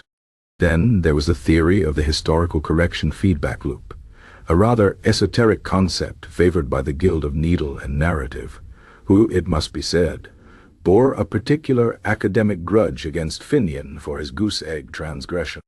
They argued that Finian, deprived of his tangible tools and confined to the ceaseless, untidy reality of the marsh, would have found his mind relentlessly replaying his fatal mistake, the re-stitching of the triangular goose-egg. The marsh, with its formless mists and indistinct horizons, would have provided no distraction for his acutely analytical mind. He would have spent his days, and more significantly, his comfortless nights, agonizing over the empirical data of the original stitch, the tactile inconsistency it produced, and the historical context he had so blithely ignored. The irony of his banishment for making something too true would have consumed him. He might have tried to recreate the triangularity of the original goose egg using marsh reeds or pebbles, perhaps spending days meticulously arranging them, only to have them washed away by an uncalibrated tide, reinforcing the futility of his correction. His mind, forever trapped in the cyclical torment of historical accuracy versus royal convenience, might have simply unraveled. Driven mad by the unsolvable problem of an imperfect past that demanded perfect revisionism, he became a philosophical casualty, undone not by the marsh itself, but by the relentless, unfluffable problem of historical truth. And of course, there was the simplest, yet perhaps most chilling theory, that Finian Oakheart, a man who derived his very purpose from ensuring the comfort of another, simply had no purpose left in a world where peace, own comfort, was so ruthlessly denied. He was a specialist in the extreme, a single-minded devotee of repose. Without a royal person to snuggle, without bed sheets to aerate, without humidity levels to calibrate, his existence became meaningless. He may have just ceased to function, like a perfectly designed clockwork mechanism, suddenly deprived of its very reason for ticking. His demise was not violent, nor particularly dramatic, but a quiet, methodical fading, a serene surrender to the utter pointlessness of his unsnuggled existence. He didn't die in the marsh, but from the realization that he could no longer J-perfect anything within it. His spirit, so attuned to the nuances of royal comfort, simply detached itself from a body that could no longer fulfill its sacred duty. To this day, the true fate of Master Finian Oakheart remains shrouded in the mists of the Eldorian marshes, a perpetual mystery that continues to gently distract the restless minds of curious historians and insomniac royals alike. No definitive answer has ever been unearthed, no trace of his peculiar meticulousness found. His legend, however, lives on, whispered in the nurseries and archives, a testament to the strange, ironic, and often profoundly uncomfortable consequences of seeking too much perfection in a world that, like a king's sleep, is often best left with a few pleasingly uncalibrated lumps. The marsh holds its secrets, silent and untidy, just as Finian would have detested. Chapter 14. The Vacant Position. A court in chaos, the clang of the great wrought iron gates, sealing off Master Finian Oakheart from the meticulously, if absurdly calibrated world of Eldoria's palace, echoed not as a sound of finality, but as the opening note in a symphony of escalating profound discomfort. King Thelonious, left alone with the great tapestry of Eldoria's slumber and the indelible stain of a perfectly restitched, historically inconvenient goose egg, plunged headfirst into an abyss of insomnia more profound, more tormenting than any he had experienced before Finian's arrival. The brief, tantalizing respite of consistent sleep was now a bitter memory, replaced by nights of ceaseless tossing and turning, punctuated by increasingly elaborate and unhinged complaints that reverberated through the very stone of the palace walls. The vacant position of royal snuggler, once seen as a ludicrous extravagance, now loomed like a spectral sentinel, its absence poisoning the very air of Eldorian court life, slowly but inexorably dragging the entire kingdom into a collective state of bone-deep, irritable exhaustion. The king's bedchamber, once a sanctuary of pre-calibrated repose, became a nightly battleground. Without Finian's precise hummingbird flap technique, the air grew stagnant, clinging to the king like a damp shroud, only to shift unpredictably into a draft that he swore felt like 1,000 tiny ice picks attempting to excavate his royal ear canals. The swan feather mattress, once aerated to perfect buoyancy by Finian himself, now settled into lumps and valleys with the malevolent intent of a slumbering mountain range. The spider silk sheets, no longer warmed by the precise body heat of well-nourished royal lapdogs, felt cold and alien, then inexplicably clammy, then suddenly too slick beneath his skin. The somnolent scent, once a delicate blend of dust motes and inactive volcanoes, was now entirely absent, leaving only the stale, uninspiring odor of old linen and royal frustration. The king would thrash, groan, and eventually roar, demanding to know why his royal repose had been so cruelly betrayed. "The very air mocks me," he would thunder. It shifts with the insolence of a mischievous sprite. Where is the steady, calming presence? Where is the meticulous calibration? My spine, good sirs, feels as though a team of particularly bored ants are attempting to construct a miniature, uneven bridge upon its very length. The great tapestry of Eldoria's slumber, restored to its customary place, had become less a comfort and more a constant, itchy reminder of Finian's fatal mistake. The king's eyes, rendered hypersensitive by sleep deprivation, would fixate on the perfectly round goose egg, glowing with an almost malevolent accuracy in the faint moonlight. He would curse it, berate it, even attempt to physically distort its shape with furious jabs of his finger through the fabric, all to no avail. "It mocks me, Alaric," he once wailed to his first minister, who had been roused for the 5th time in a single night. "That perfectly spherical foul fruit mocks the very legacy of King Theodore.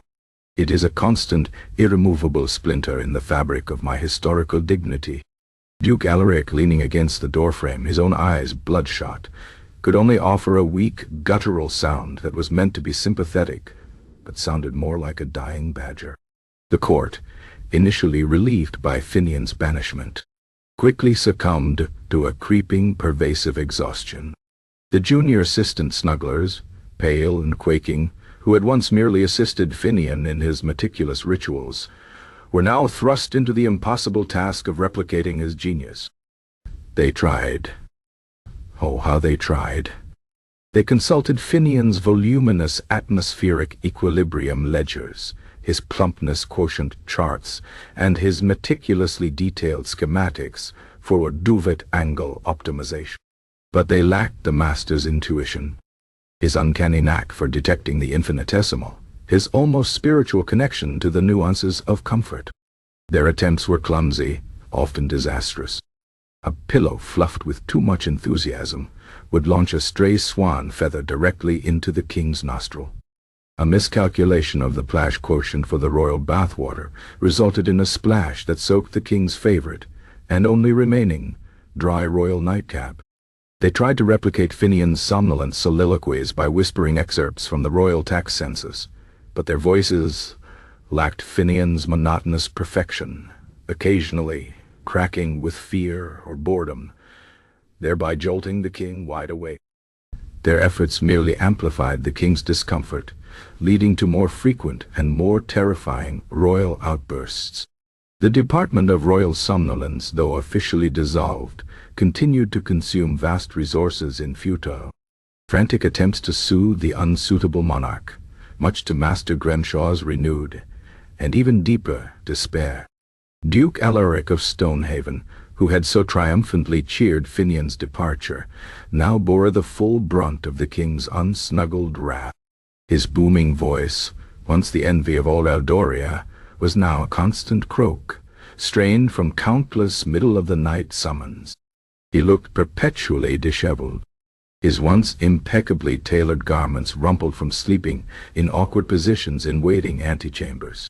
Decisions on matters of state, once arrived at with relative dispatch, now dragged on for days, interrupted by the king's sudden, sleep-deprived non-sequiturs or his insistent demands for Alaric to personally inspect the alignment of the royal toenail clippings, a task the duke found particularly repugnant. Alaric now dreamt not of glorious battles, but of perfectly plump pillows in the serene, unyielding silence of a Finian-calibrated chamber. His only comfort was the secret consumption of small hard biscuits, nibbled furtively in the dead of night. For his own digestion was now so fraught that anything more substantial would guarantee him a night as restless as the king's. Master Grenshaw, the royal treasurer, initially jubilant at the dissolution of Finian's department, found his joy short-lived. The king's erratic behavior, fueled by chronic sleep deprivation, led to increasingly bizarre and economically disastrous decrees. One morning, after a particularly bad night spent convinced that invisible, financially solvent goblins were attempting to abscond with his royal earwax, King Thelonious decreed that all royal expenditure on soft furnishings be immediately diverted to the construction of a giant, soundproof, diamond-encrusted earplug. a project that threatened to bankrupt the kingdom entirely. Grenshaw's meticulous ledgers, once paragons of fiscal order, now resembled the scribblings of a madman, riddled with errors caused by his own profound fatigue. He developed a nervous tic in his left eye, and was often found muttering to himself about the inverse correlation between royal sleep and treasury solvency. Lord Percival Plinth, the royal archivist, whose quiet life revolved around the organization of uninteresting historical facts, found his very existence threatened by the pervasive exhaustion.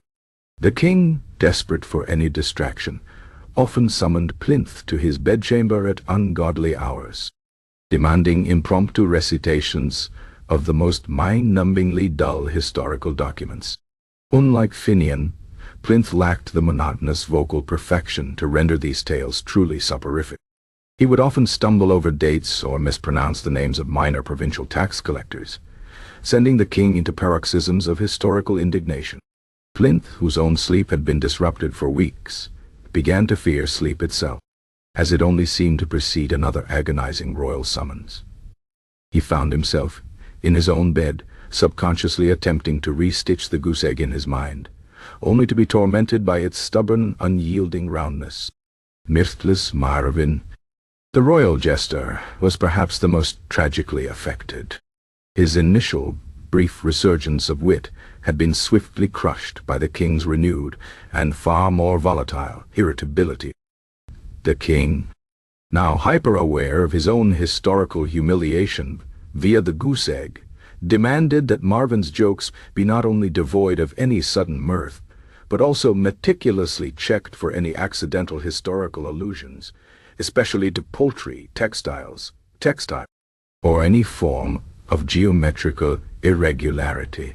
Marvin, his spirit broken, now spent his days crafting incredibly long, drawn-out narratives about the life cycle of various forms of lichen, delivering them in a voice so devoid of inflection that even the dust motes seemed to lose interest. His performances, once merely unfunny, were now actively depressing, a testament to the court's collective suffering. He longed for the blissful tedium of Finian's reign, when at least there was a chance, however slim, that the king might actually fall asleep. The palace guards, once moving with Finian's prescribed soft shuffle, now clumped heavily, their sleep-deprived movements clumsy and loud. They were perpetually on edge, bracing for the next shouted summons, the next frantic demand for a bed warmer or a draught stopper. Even the royal geese, whose eggs had once been a source of such pride, seemed to sense the shift in atmosphere.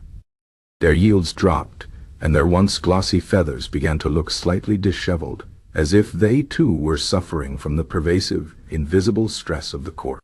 The chaos spread beyond the palace walls. Without a well-rested monarch, royal decrees became inconsistent, diplomatic negotiations stalled, and the very rhythm of Eldorian life grew sluggish and uncertain. The grand granaries, once overflowing, were now eyed suspiciously by farmers, who worried that a king so exhausted might simply forget to collect their taxes, or worse, demand payment in highly irregular, non-ovoid forms of produce. The kingdom, once defined by its quiet prosperity, now felt the subtle tremble of instability, a direct consequence of one man's chronic, unsnuggled sleeplessness. King Delonius, lying awake night after night, his mind churning with phantom tickles and perfectly round goose eggs, began to regret his rash decision. He missed the quiet efficiency of Finian, the soothing drone of his voice, the blissful, if manufactured, perfection of his slumber. He was a king without a snuggler, a monarch adrift in a sea of uncomfortable reality. His nights were a torment, and his days a blur of exhausted, irritable pronouncements. The vacant position in the court was not merely an administrative oversight. It was a gaping maw, consuming the king's peace, and slowly, inexorably, dragging the entire court into a shared, unholy slumber of collective exhaustion, a permanent, self-inflicted nightmare, from which there seemed no perfectly calibrated escape. The silence that now descended upon the royal bedchamber was not the peaceful hush of Finian's making, but a heavy, oppressive quiet broken only by the king's tormented sighs and the distant, increasingly desperate cries of a court in perpetual, sleep-deprived chaos. Chapter 15. The search for a replacement. The Eldorian palace, once a bastion of quiet, if peculiar order, had devolved into a sprawling, creaking monument to profound exhaustion. King Thelonious, unsnuggled and unburdened by Finian Oakheart's calming, if ultimately fatal, precision, now suffered from a form of insomnia, so acute it resembled a chronic royal torment. His nights were a cacophony of frustrated groans, indignant roars, and the rhythmic thumping of his royal fist against the headboard, a percussive lament to his lost repose. His days, consequently, were a blur of red-rimmed eyes, volatile pronouncements, and an escalating paranoia about the precise geometry of everything from the palace's window panes to the shape of the royal breakfast rolls. The court, perpetually roused at ungodly hours by the king's latest nocturnal complaint, or historical grievance about a certain perfectly round goose egg, stumbled through their duties, their own exhaustion a palpable, contagious fog that clung to every tapestry and seeped into every royal parchment. Something, everyone grimly agreed, had to be done. The kingdom simply could not function indefinitely under the tyrannical rule of an utterly unslept monarch. It was Duke Alaric of Stonehaven, his own booming voice now reduced to a hoarse whisper from countless midnight summons, who finally broached the unspeakable subject to the king. "Your Majesty," he croaked, his eyes shadowed with worry. "The coffers dwindle, the granaries show signs of neglect, and the northern barons threaten a diplomatic incident regarding a surprisingly spherical diplomatic pouch. Your sleeplessness, Your Majesty, is, forgive my candor, becoming a matter of paramount state concern." King Thelonious, who was at that moment attempting to determine if his scepter was precisely symmetrical down to the molecular level, merely grunted. "My sleeplessness, Alaric, is a crisis of cosmic proportions, a betrayal by comfort itself. My skin crawls, my thoughts gnaw, and that wretched goose egg mocks me even in my fleeting moments of restless contemplation." "Indeed, Your Majesty," Alaric pressed on, choosing his words with the caution of a man diffusing a very old, very sensitive bomb. And thus, after much deliberation among the royal council, and despite the regrettable nature of past events, we humbly propose a search for a replacement for the position. He trailed off, unable to bring himself to utter the forbidden title of Snuggler. The king stopped his meticulous scepter inspection. "A replacement," he mused, his voice laced with suspicion. "Another purveyor of false repose? Another architect of ticklish blankets and historically accurate poultry?" Alaric swallowed. "One, Your Majesty, who has learned from past errors. One who understands the delicate balance between comfort and the avoidance of hypersensitivity. One who understands the nuances of historical embroidery." The king sighed, a long, drawn-out sound of utter weariness. "Very well, Alaric. Find me a Snuggler. But let him be unlike Finian. Let him be perfectly imperfect. And let the selection process be rigorous. Let it be a trial by tedium." And so began the most absurd, prolonged, and ultimately futile search for a royal Snuggler in the history of Eldoria, a series of interviews and practical examinations that quickly descended into a darkly comedic farce. The royal advertisement for the position, drafted by Lord Percival Plinth with a distinct lack of enthusiasm, was suitably vague, calling for individuals of exceptional placidity, profound understanding of ambient atmospheric conditions, an innate sense of tactile harmony, and a deep appreciation for the unremarkability of historical minutiae. The applicants, surprisingly numerous, came from all corners of the kingdom, drawn either by the promise of immense prestige and pay, or a profound misunderstanding of the role. The first candidate presented was a hulking, perpetually cheerful man named Gorm the Grasping, a former lumberjack who boasted of his ability to sleep through a timber avalanche. His interview began poorly.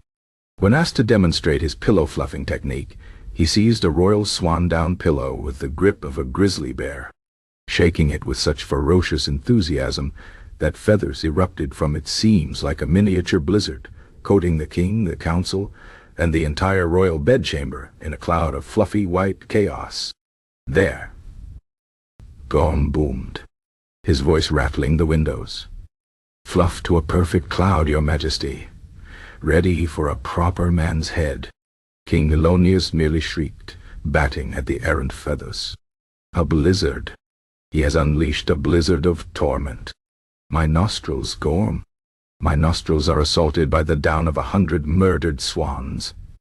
He understands nothing of particulate matter." Next came Lady Esmeralda, a woman of ethereal beauty and an unfortunate passion for overly fragrant perfumes. Her specialization, she claimed, was aromatic tranquility.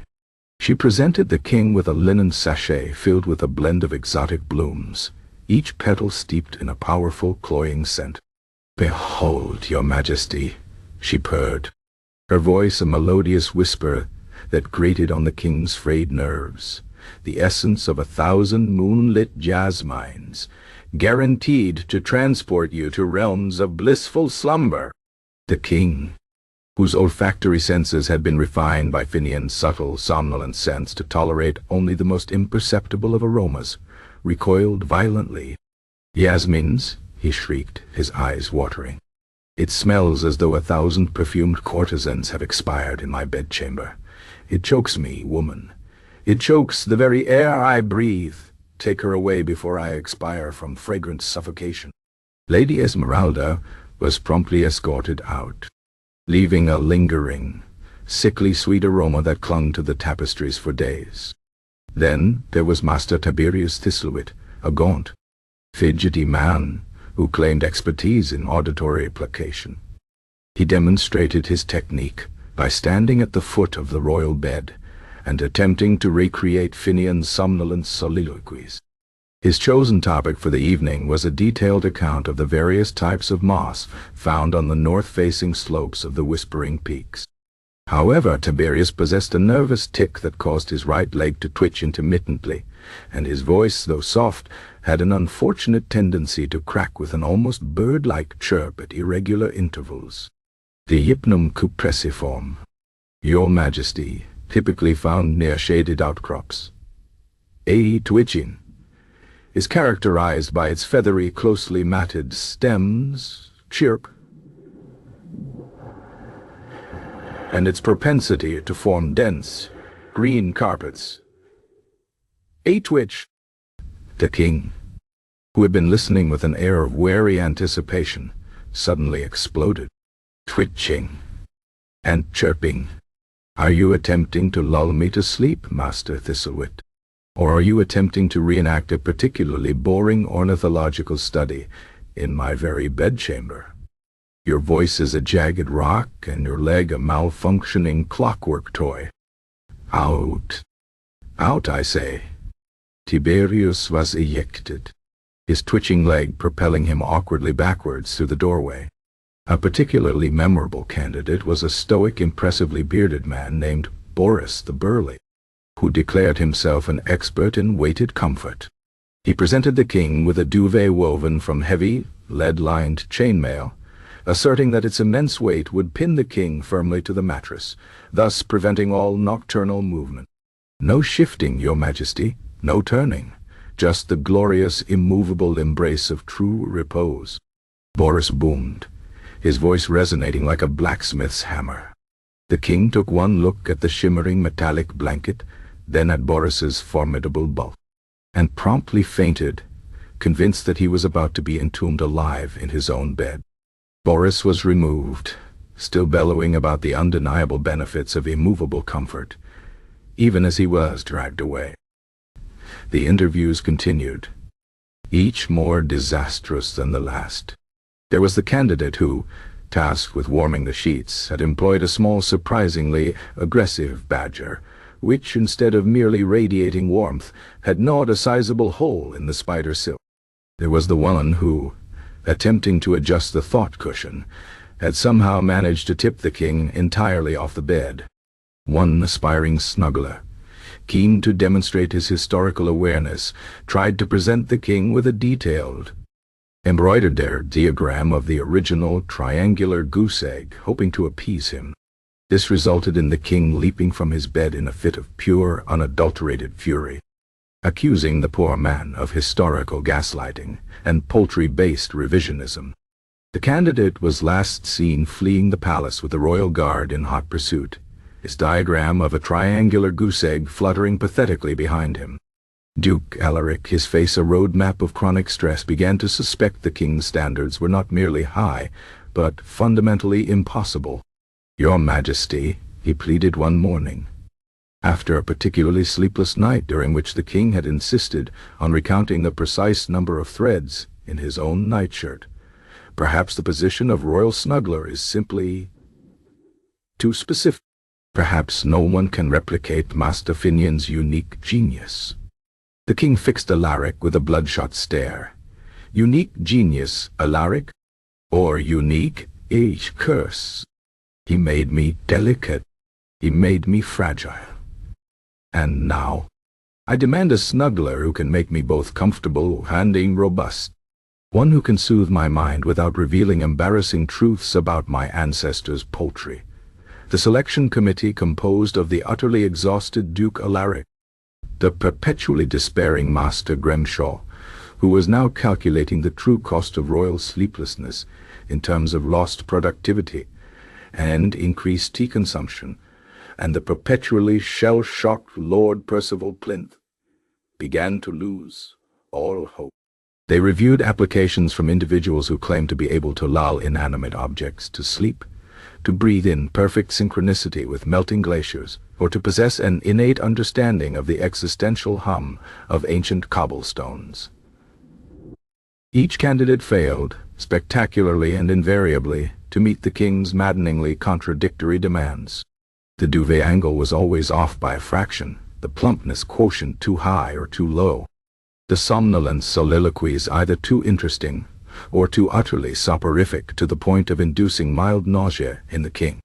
The king's nightly routines, without Finian's guiding hand, became a grotesque parody of their former precision. He would attempt to adjust his own pillows, only to create a mountain of uncomfortable lumps. He would demand silence, only to be tormented by the sound of his own agitated breathing. He would try to recall Finian's soothing anecdotes, only to find his mind fixating on the restitched goose egg, its perfectly rounded form a constant, maddening reminder of his vulnerability. He had banished the problem, but the problem in Finian's absence had only magnified.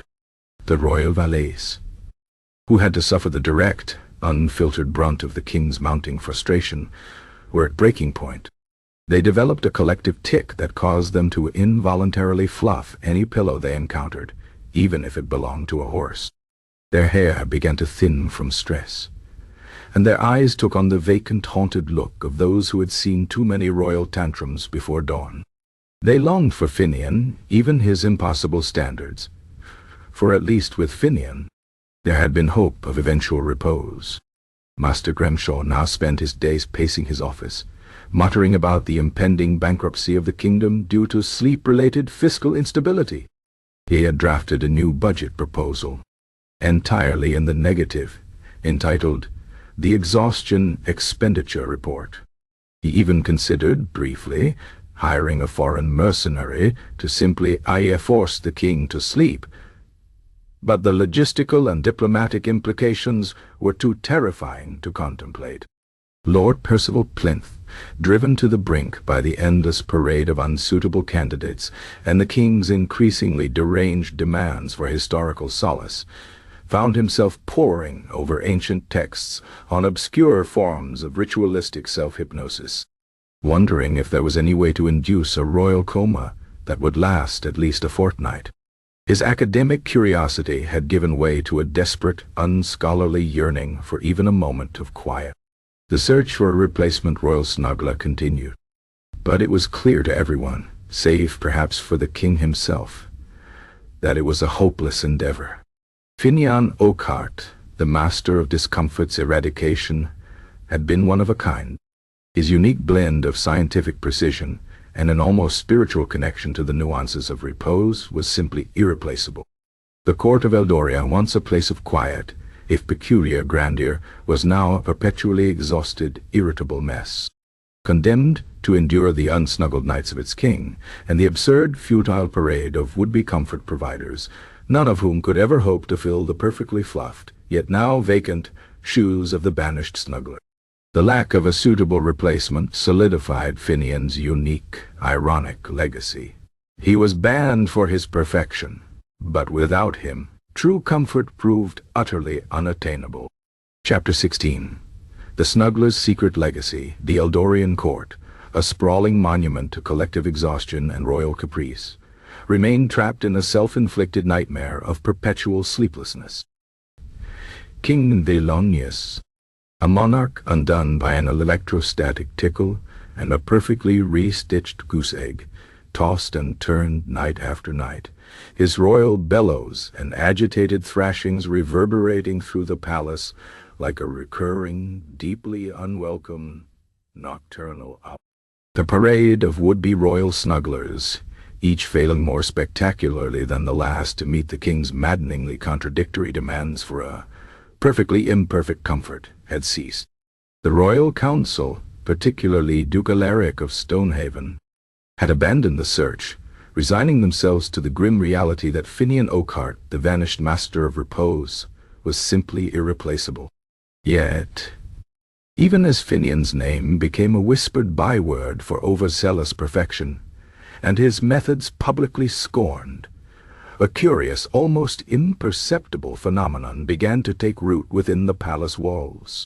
The very techniques that had led to his downfall, his absurdly meticulous rituals and his uncanny understanding of discomfort's minutiae, had become so deeply ingrained in the fabric of royal life that they could not be entirely purged.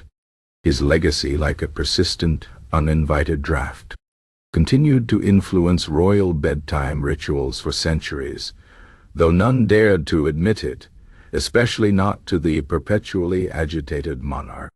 The official stance, fiercely maintained by Duke Alaric and dutifully recorded by Lord Percival Plinth in his sanitized court annals, was that all of Finian's methods were dangerous, unnecessary innovations that had led to the king's debilitating hypersensitivity. The very phrase, plumpness quotient, was forbidden in court, replaced by vaguer terms such as pillow firmness or head support. Duvet angle was summarily discarded in favor of the more traditional blanket drape. The somnolent soliloquies, Finian's masterclass in boredom, were deemed an unbefitting use of royal time, replaced by readings of the most thrilling and adventurous military strategies, which, ironically, kept the king even more awake, his mind whirring with tactical possibilities. Yet, in the quiet, unobserved corners of the palace, and in the subconscious habits of the king himself, Finian's ghost lingered, guiding unseen hands and influencing unspoken decisions. The junior assistant snugglers, those pale, trembling shadows of Finian, were, on paper, merely valets now, charged with the basic unscientific duties of preparing the royal bed. But beneath the guise of common sense, they clung to Finian's teachings with the desperate grip of drowning men. Officially, they simply arranged the pillows. Unofficially, and with the furtive glances of conspirators, they would employ the Finian fold, a specific method for folding and layering the pillows to achieve an optimal firmness gradient, ensuring the king's head was supported at a precise angle that Finian himself had discovered reduced neck strain by 0.07 degrees. They would never utter the phrase plumpness quotient, but their hands, guided by muscle memory and a desperate desire for a moment of royal quiet, would subtly knead and reshape the swan down until they felt a familiar, almost spiritual rightness. A tactile echo of Finian's vanished perfection. The warming of the royal sheets, now officially performed by simple warming pans rather than the banished lapdogs, was still influenced by Finian's meticulous data. The valets would covertly consult Finian's thermal dissipation charts, small hastily copied parchments that detailed the precise duration a warming pan needed to be applied to achieve a specific temperature, accounting for ambient room temperature and sheet material.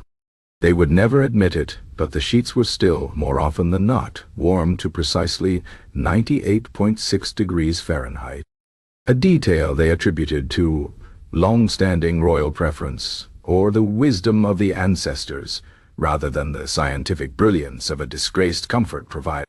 Even King Delonius, in his most furious, sleep-deprived moments, found himself unconsciously guiding his attendants towards Finian's forgotten practices.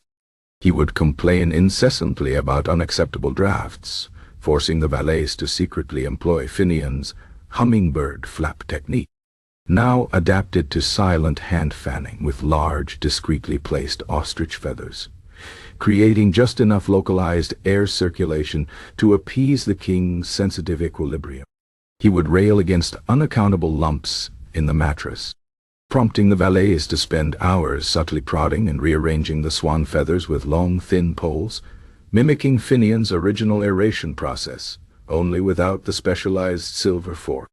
The king, though outwardly denouncing Finian's suffocating perfection, inwardly yearned for its results, oblivious to the fact that his current, semi-tolerable comfort was entirely predicated on his court's secret adherence to the very methods he had so vehemently condemned.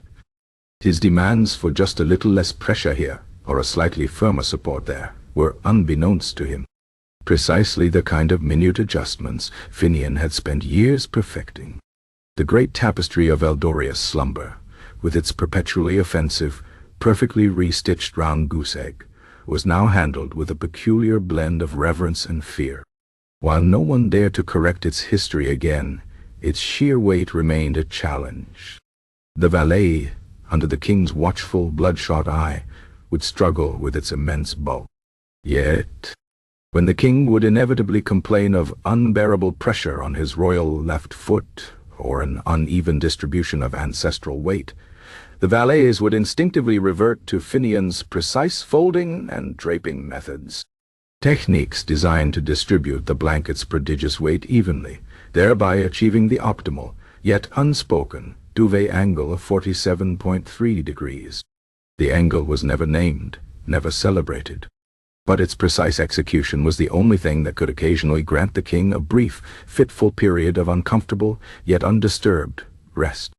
Lord Percival Plinth, the royal archivist, outwardly maintained the official narrative of Finian's disgrace, but in the clandestine privacy of his study, he meticulously updated his secret addenda to the royal chronicles.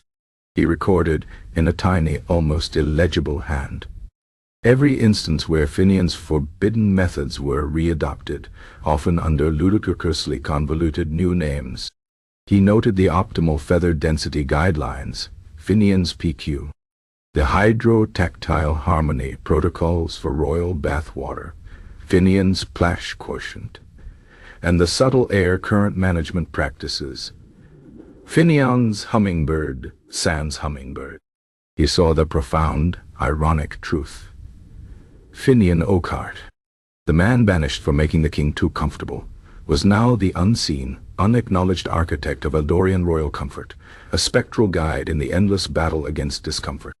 Plinth's own sleep, still largely disturbed by the king's nocturnal rages, was often soothed by the quiet satisfaction of knowing that, in the grand, absurd tapestry of history, the truth, however inconvenient, always found a way to assert itself, even if only in the precise placement of a royal pillow. Mirthless Marvin, the royal jester, whose existence became an increasingly tiresome exercise in dull narration, found a grim solace in this secret legacy.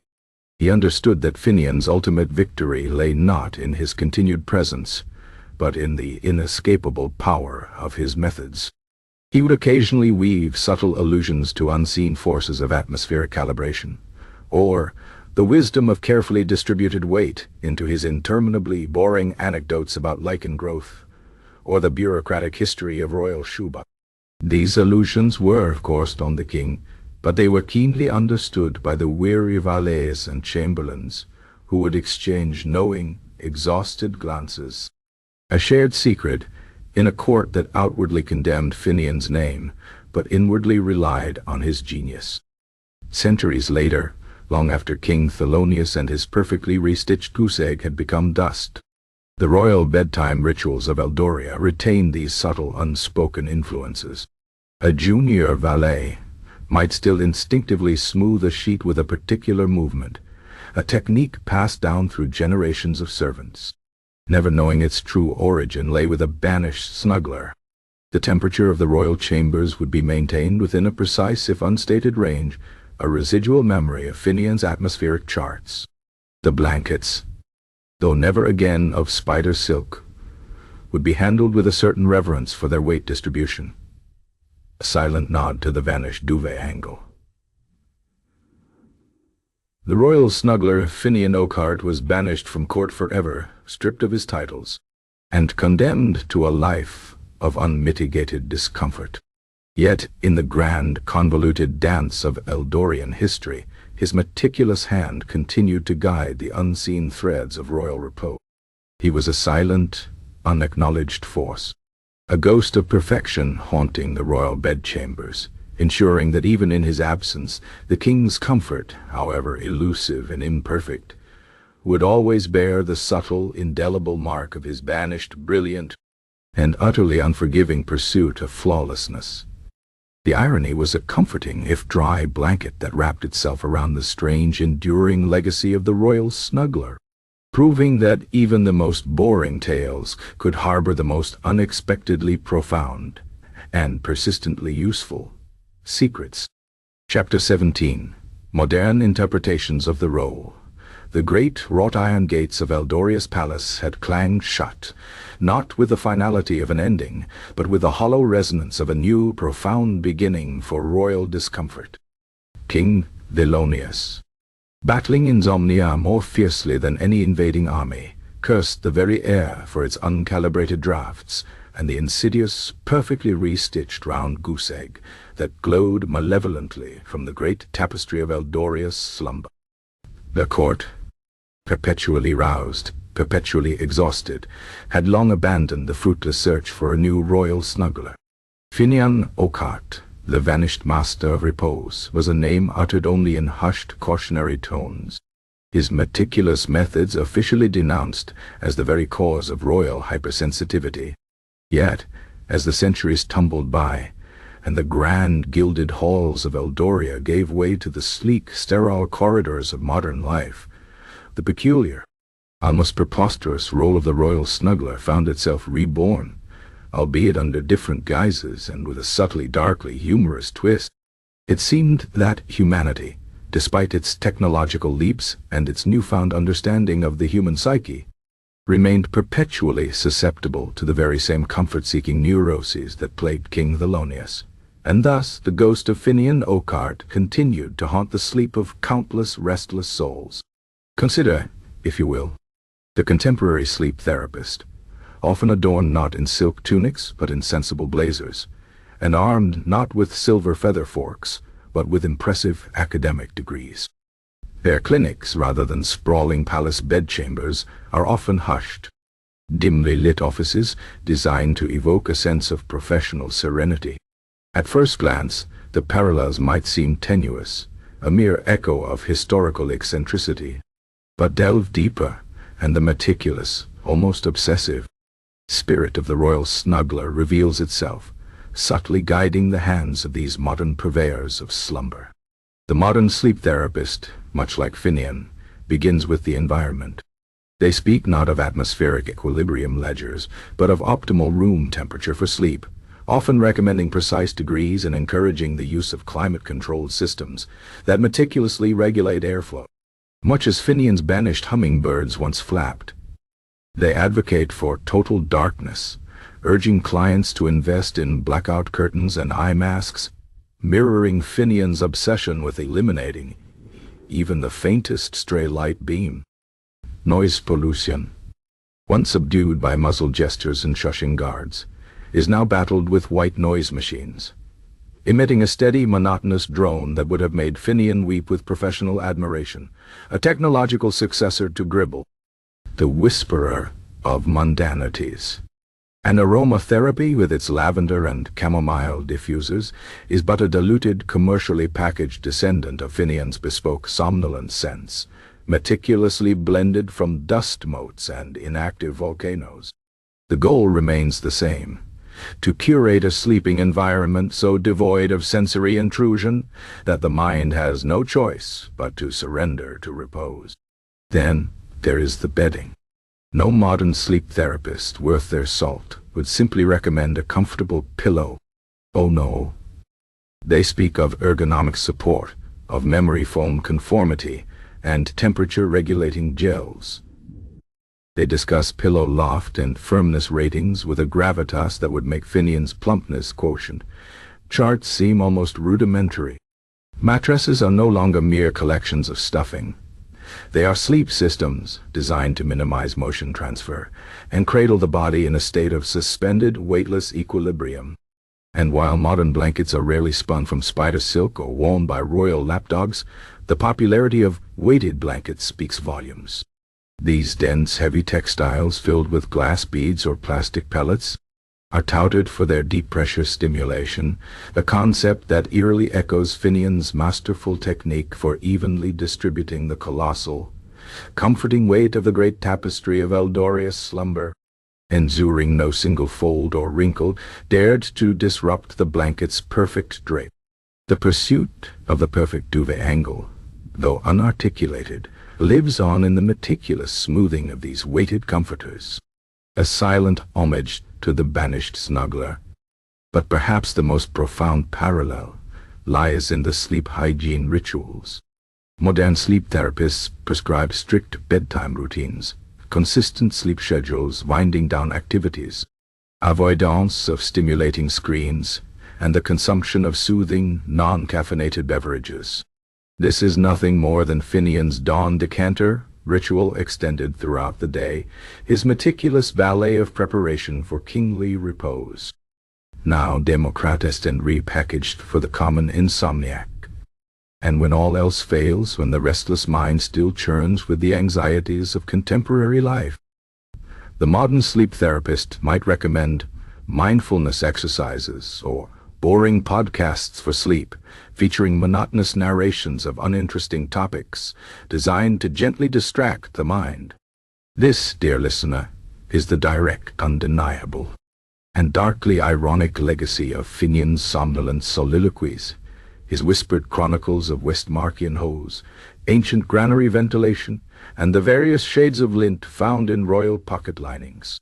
The objective remains identical: to bore the consciousness into submission not with thrilling narratives, but with the profound, unyielding power of tedium. The darkly humorous twist, however, is that this modern pursuit of perfect sleep, armed with science and technology, runs the very same risks that befell King Thelonious and Master Finian Oakheart. What if, in their meticulous efforts to eliminate all sources of nocturnal discomfort, these contemporary sleep therapists inadvertently cultivate a generation of hypersensitive sleepers? Imagine a modern client, years into their optimal sleep hygiene regimen, who becomes so attuned to environmental perfection that a single stray photon from a charging phone or the faint, almost imperceptible hum of a refrigerator sends them in a paroxysm of sleepless rage. Their senses, refined to an almost unbearable acuity, recoil from the slightest deviation from their engineered tranquility. They become, in essence, modern-day King Theloniouses, utterly dependent on their sleep architects, fragile hothouse flowers of slumber. And what of the modern sleep therapist's own fatal mistake? In their zealous pursuit of deep, restorative sleep, They might, like Finian and his goose egg, inadvertently stumble upon inconvenient truths. Perhaps, during a sleep narrative session designed to explore the subconscious roots of insomnia, a therapist encourages a client to delve into a particularly uninteresting childhood memory, hoping to bore them into relaxation, only to accidentally uncover a long-repressed family secret, a minor, utterly trivial historical embarrassment, perhaps involving a grandmother's questionable prize-winning jam recipe or a great-uncle's surprisingly poor track record at local charity raffles. The client, once relieved of their insomnia, is now consumed by a newfound, utterly trivial historical indignation, demanding answers and historical revisions from their bewildered family. The therapist, having fixed one problem, has unwittingly unleashed a new socially inconvenient chaos. Facing a modern-day banishment from their client's life, accused of historical gaslighting or memory-based revisionism. The irony is deliciously thick. Despite all our progress, our desire for absolute comfort, for a perfectly smooth, unblemished existence, often leads us down the very same path of hypersensitivity and unexpected fragility that led to the downfall of a quiet man obsessed with feather fluffing and the precise angle of a royal duvet. The royal snuggler, in his meticulous, uncompromising pursuit of flawlessness, remains a cautionary figure, a spectral whisper in the annals of sleep science. He reminds us that true repose might not lie in the eradication of all imperfection, but in the quiet, perhaps even comforting, acceptance of a few well-placed, entirely uncalibrated lumps. The modern world, for all its innovations, still finds itself wrestling with the same fundamental, gloriously absurd human desire for comfort, a battle that, much like King Thelonius's Nights, is far from over. Chapter 18. The blanket incident in art and song, the royal bedchamber, still permeated by the phantom scent of burnt desert fibers, and the indelible mark of a perfectly restitched, historically inconvenient goose egg, remained a testament to King Thelonius's perpetual sleeplessness.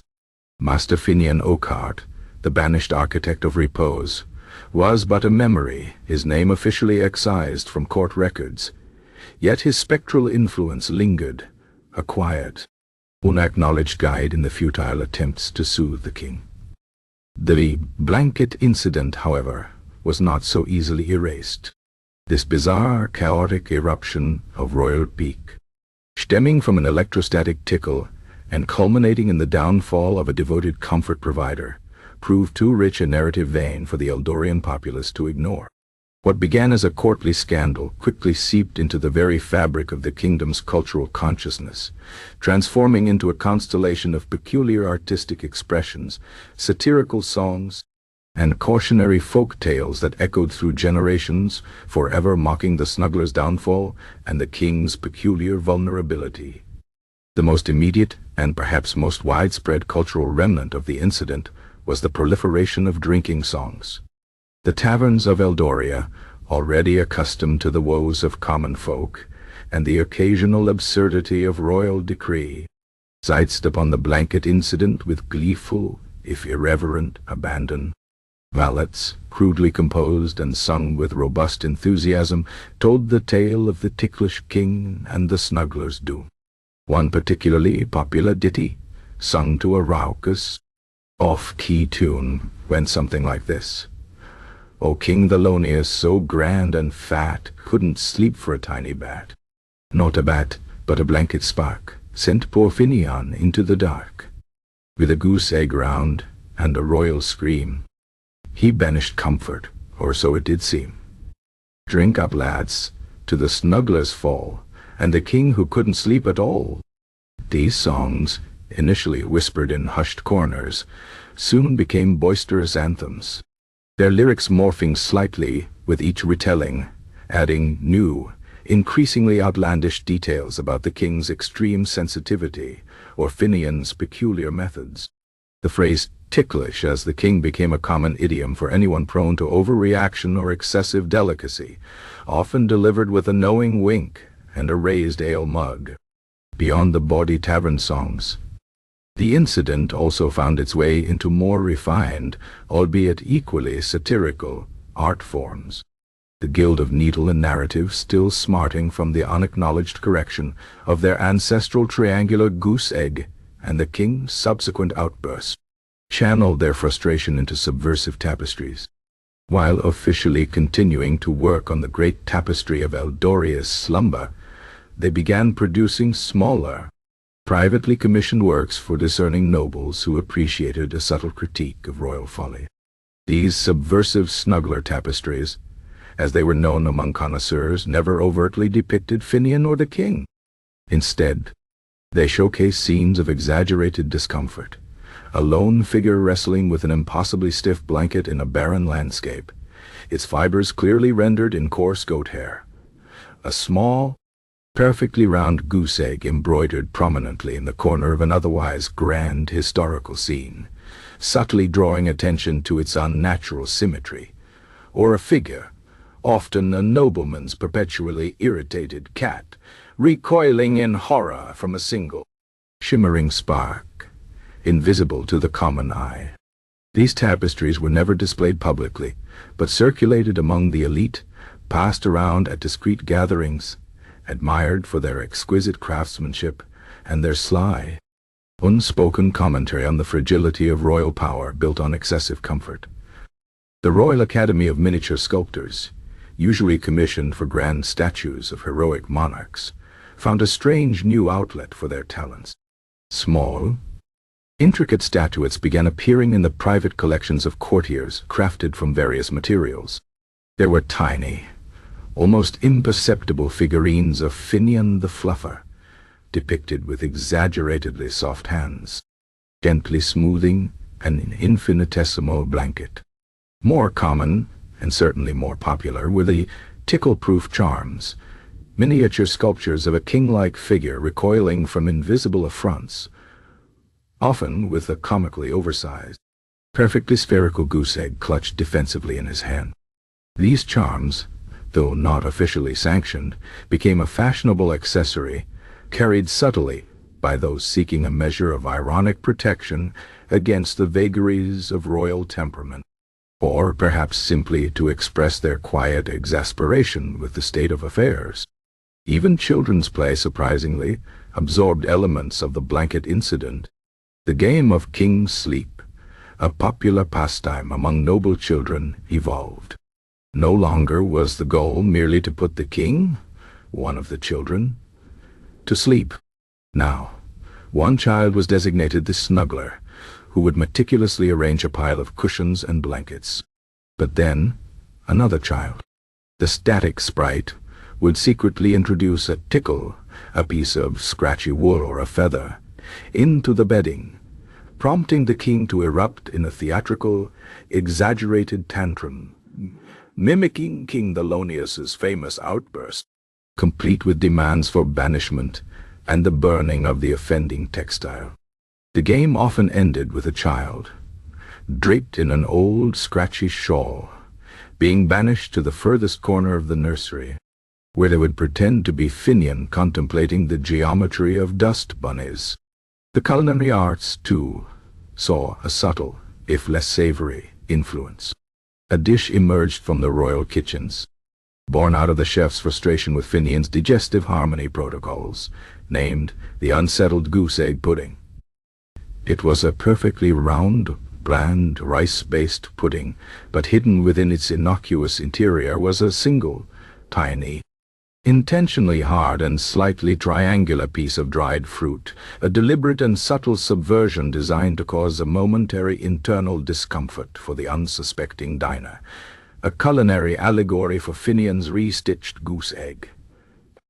It was served, ironically, at court functions where the king was present, its subtle defiance lost on his perpetually irritated palate, but appreciated by the knowing courtiers who exchanged almost imperceptible nods as they consumed the unharmonious dessert. The whisperer of mundanities, poor Gribble, who continued his droning recitations outside the king's bedchamber, though now frequently interrupted by the king's demands for absolute silence, or for him to whisper about something genuinely interesting for once, found his own role inadvertently elevated by the incident. His monotonously delivered lists of uninteresting facts became a subject of both ridicule and, strangely, a kind of melancholic admiration. Scholars of rhetoric would sometimes analyze recordings of Gribble's performances, studying his unique cadence as an example of extreme soporific diction, hoping to extract the precise tonal qualities that could render any narrative utterly devoid of interest. His technique, though a byproduct of the king's strange demands, was seen by some as a pure, unadulterated form of boredom, a direct descendant of Finian's somnolent soliloquies, stripped of any pretense of historical significance. Even the fashion of the era saw a peculiar, albeit temporary, shift. After Finian's banishment, a brief trend emerged for garments that were conspicuously unperfected. Rougher weaves, visible seams, and even deliberately misplaced buttons became a subtle statement among those who wished to outwardly express their disdain for the king's hypersensitivity and Finian's overzealousness. The idea was to project an image of robustness, of being too strong for a mere tickle, a quiet rebellion against the tyranny of royal comfort. This trend, however, quickly faded as the king's unchecked irritability made it clear that subtlety was easily overlooked, and drawing attention to one's anti-perfectionist stance was a direct route to royal disfavor. The blanket incident, therefore, transcended mere court gossip. It became a cultural touchstone, a bizarre point of reference for an entire kingdom grappling with the fragility of power, the absurdity of obsession, and the enduring human quest for comfort, even when that quest leads to utter chaos. Finian Oakhart, the banished royal snuggler, whose meticulous pursuit of perfection ironically triggered his own downfall, and an era of unprecedented discomfort for his monarch, became an unwitting muse for artists and balladeers alike. His legacy, though officially scorned, was immortalized in the very fabric of Eldorian culture, a testament to the fact that even the most mundane of courtly scandals, particularly those involving blankets and historical poultry, could achieve a peculiar enduring fame. The story of the royal snuggler, woven into tapestries, sung in taverns, and enacted in nurseries, ensured that the memory of Eldoria's most perfectly imperfect comfort provider would never truly fade, forever tickling the historical consciousness of the kingdom. Baran Hebdis. Chapter 19. A visit to the snuggler's exile. The Eldorian marshes were, by royal decree and common consensus, a place of unmitigated discomfort. They sprawled for leagues beyond the palace gates, a vast, flat expanse of reedy pools, perpetually damp earth, and an air that hung heavy with the smell of stagnant water and decaying vegetation. It was to this very corner of the kingdom, a landscape utterly devoid of calibrated atmosphere, or the comforting symmetry of well-fluffed cushions, that Master Finian Oakhart, the banished royal snuggler, had been condemned.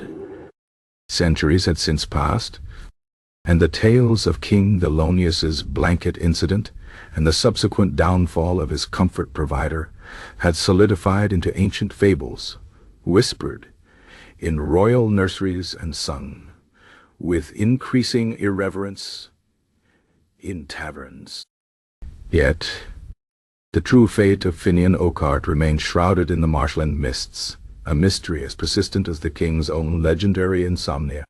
It was during one particularly dreary autumn, many generations after King Thelonius and his perfectly wrist-stitched goose egg had become dust, that a lone traveler found himself traversing these very marshes. This was Master Elara Penfeather, a cartographer of some renown. Though her true passion lay in the cataloging of obscure historical footnotes and the charting of forgotten psychological landscapes, she was in pursuit of a particularly elusive variety of marsh-dwelling moss, rumored to possess a unique, subtly asymmetrical growth pattern, a detail that, for reasons known only to Elara, held profound cartographical significance. Her journey was slow, her boots sinking into the perpetually soggy ground with a regular, squelching rhythm that she found oddly quite calming. The air was cool, damp, and utterly uncalibrated, a stark contrast to the climate-controlled precision of the palace archives she usually frequented.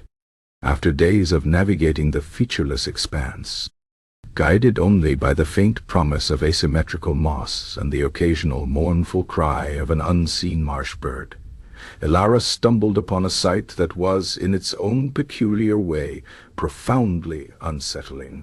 Nestled amidst a cluster of particularly unkempt reeds, on a patch of ground that seemed marginally less soggy than its surroundings, stood a small, ramshackle hovel.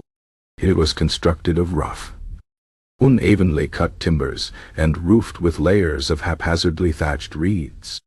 What struck Elara, however, was not its primitive construction, but a subtle, almost imperceptible order to its immediate vicinity.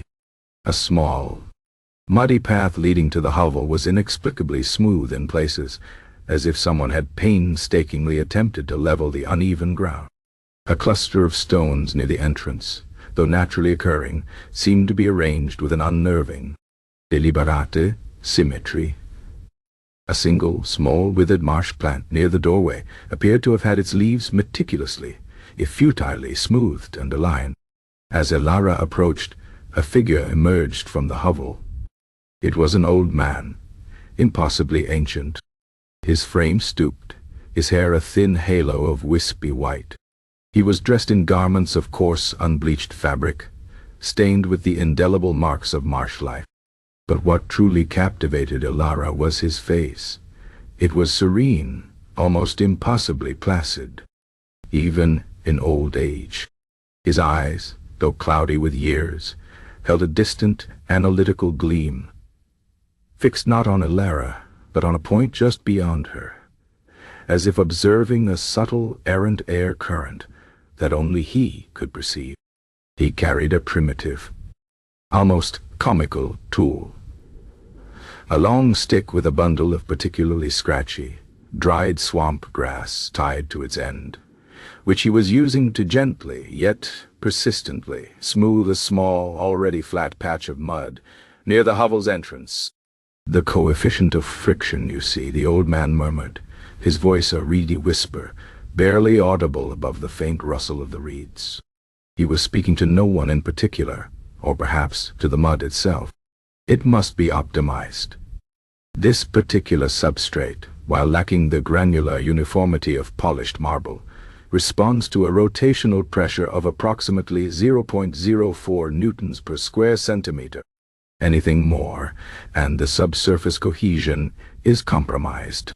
Anything less, and the surface tension remains unaddressed. It's a delicate balance, an unseen symphony of particulate matter. Elara, a scholar of historical oddities, felt a jolt of recognition. No common marsh dweller spoke of coefficients of friction or subsurface cohesion. She had heard the tales, of course, of the banished Snuggler. Could this truly be him? Still alive, still consumed by his peculiar craft? "Excuse me, good sir." Elara ventured, her voice carefully modulated to be both respectful and unobtrusive.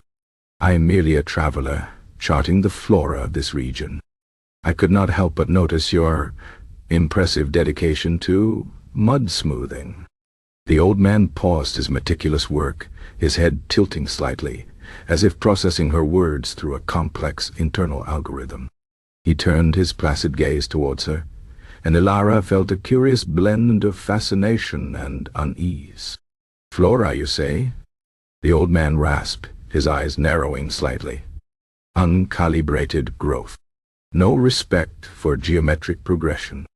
The hypnum cupressiform, as it appears in its natural untamed state, lacks the precise cellular alignment one finds in a cultivated environment. It breeds unevenness, a profound lack of visual harmony. How can one achieve optimal repose when surrounded by such chaotic botanical effervescence?" He sighed, a sound that seemed to carry the weight of centuries of unresolved discomfort. I am Finian, he continued, as if introducing himself for the first time in many decades. Finian Oakheart. Though some, in their ignorance, referred to me as the Royal Snuggler, a crude appellation lacking in the precise nuance of my profession. I was, in truth, an architect of somnolence, a calibrator of repose, a purveyor of perfected comfort, ruthlessly betrayed by a king who mistook science for sacrilege. He returned to his mud smoothing, his movements slow, deliberate, each stroke of the swamp grass brush agonizingly precise. They brought me the dream weaver's blanket, you see, a foreign textile, supposedly imbued with tranquility, but it was uncalibrated. Its desert fibers, while aesthetically appealing to the uninitiated, possessed an inherent electrostatic propensity, a fundamental design flaw. I detected it immediately. Of course, a faint crackle, a subtle, ticklish sensation. Invisible, yes, to the untrained skin, but to a royal epidermis refined by years of my meticulous care. It was akin to 1,000 invisible spiders performing a synchronized jig upon his royal shins. A most profound irritation. He stopped smoothing the mud, his eyes fixed on a point far beyond the horizon, as if replaying the fateful night in agonizing detail. I attempted to explain. I offered historical precedents. King Reginald the Restless, his nightcap with the microscopic bar. Empress Eleonora, her senses refined to the point of fainting from a rogue eyelash. Tsar Boris the Baffled, his crusade against flax farmers. All illustrative examples of the perils of unaddressed textile and atmospheric aberrations. But they lacked a vision. They lacked the scientific rigor. The Duke Alaric, a man whose understanding of comfort extended only to the removal of sharp objects from his boots, merely boon. He chuckled, a dry, raspy sound, utterly devoid of mirth. And then the goose egg. Ah? The goose egg? They accused me of sacrilege, of desecrating history, as if perfection could be an affront. The great tapestry of Eldoria's slumber, a remarkable document, yes, but flawed. A single stitch, near the 1673 goose egg yield, was triangular. A deliberate historical distortion, a crude attempt to conceal King Theodore's perfectly ordinary, disappointingly low poultry production. I merely corrected it, restitched it to its empirically accurate, perfectly ovoid shape. A functional imperative, a seamless integration of truth and tactile harmony. His voice, though still quiet, held a hint of the passionate, if pedantic, conviction of a true artist defending his masterpiece. Elara found herself unable to speak. The legends were true. This was Finian Oakheart, the legendary royal snuggler, still consumed by the minutiae that had defined his life and led to his downfall. They banished me, he whispered, his eyes suddenly focusing on the coarse goat-hair blanket he still wore, centuries old, faded, and undoubtedly still aggressively itchy. He rubbed a gnarled hand over its surface, a faint frown, the closest thing to discomfort his placid face allowed, appearing for a moment. This, you see, is their retribution. Uncalibrated fibers, unyielding, a constant, low-level epidermal abrasion. No amount of plumpness quotient in these marsh reeds can compensate for such fundamental textile inadequacy. The humidity is unregulated. The ambient sounds the croaking of frogs, the sigh of the wind utterly lacking in a soothing, monotonous cadence.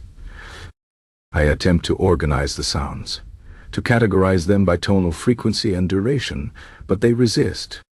They are chaotic, deliberately so, I suspect. A final, cruel jest. He looked directly at Elara then, his gaze unnervingly clear. They say the king could not sleep without me, that my methods, though officially condemned, secretly live on in their rituals.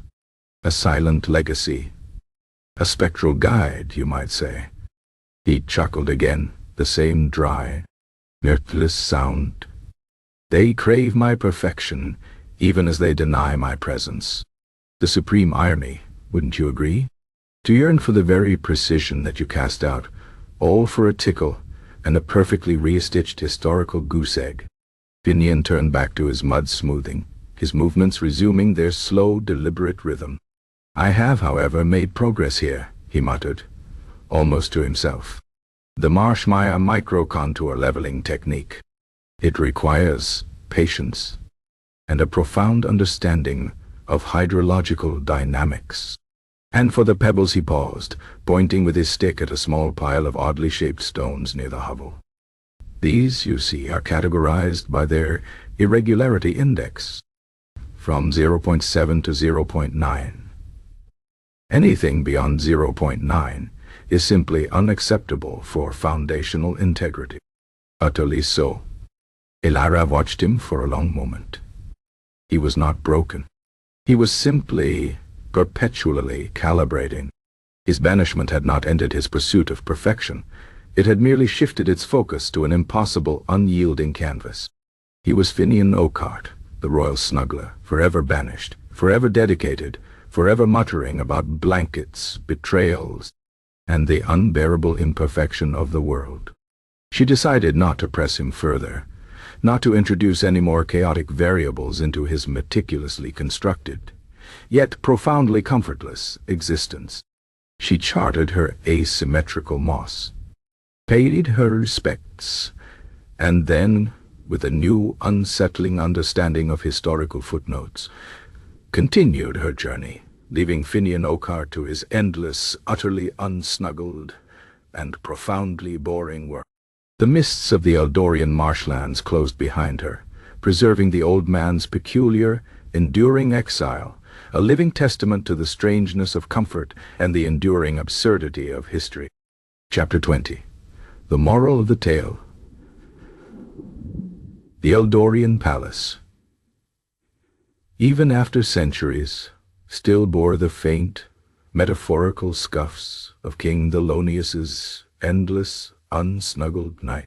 His royal bedchamber, stripped of the banished snuggler's meticulous ministrations, remained a monument to profound, uncalibrated discomfort.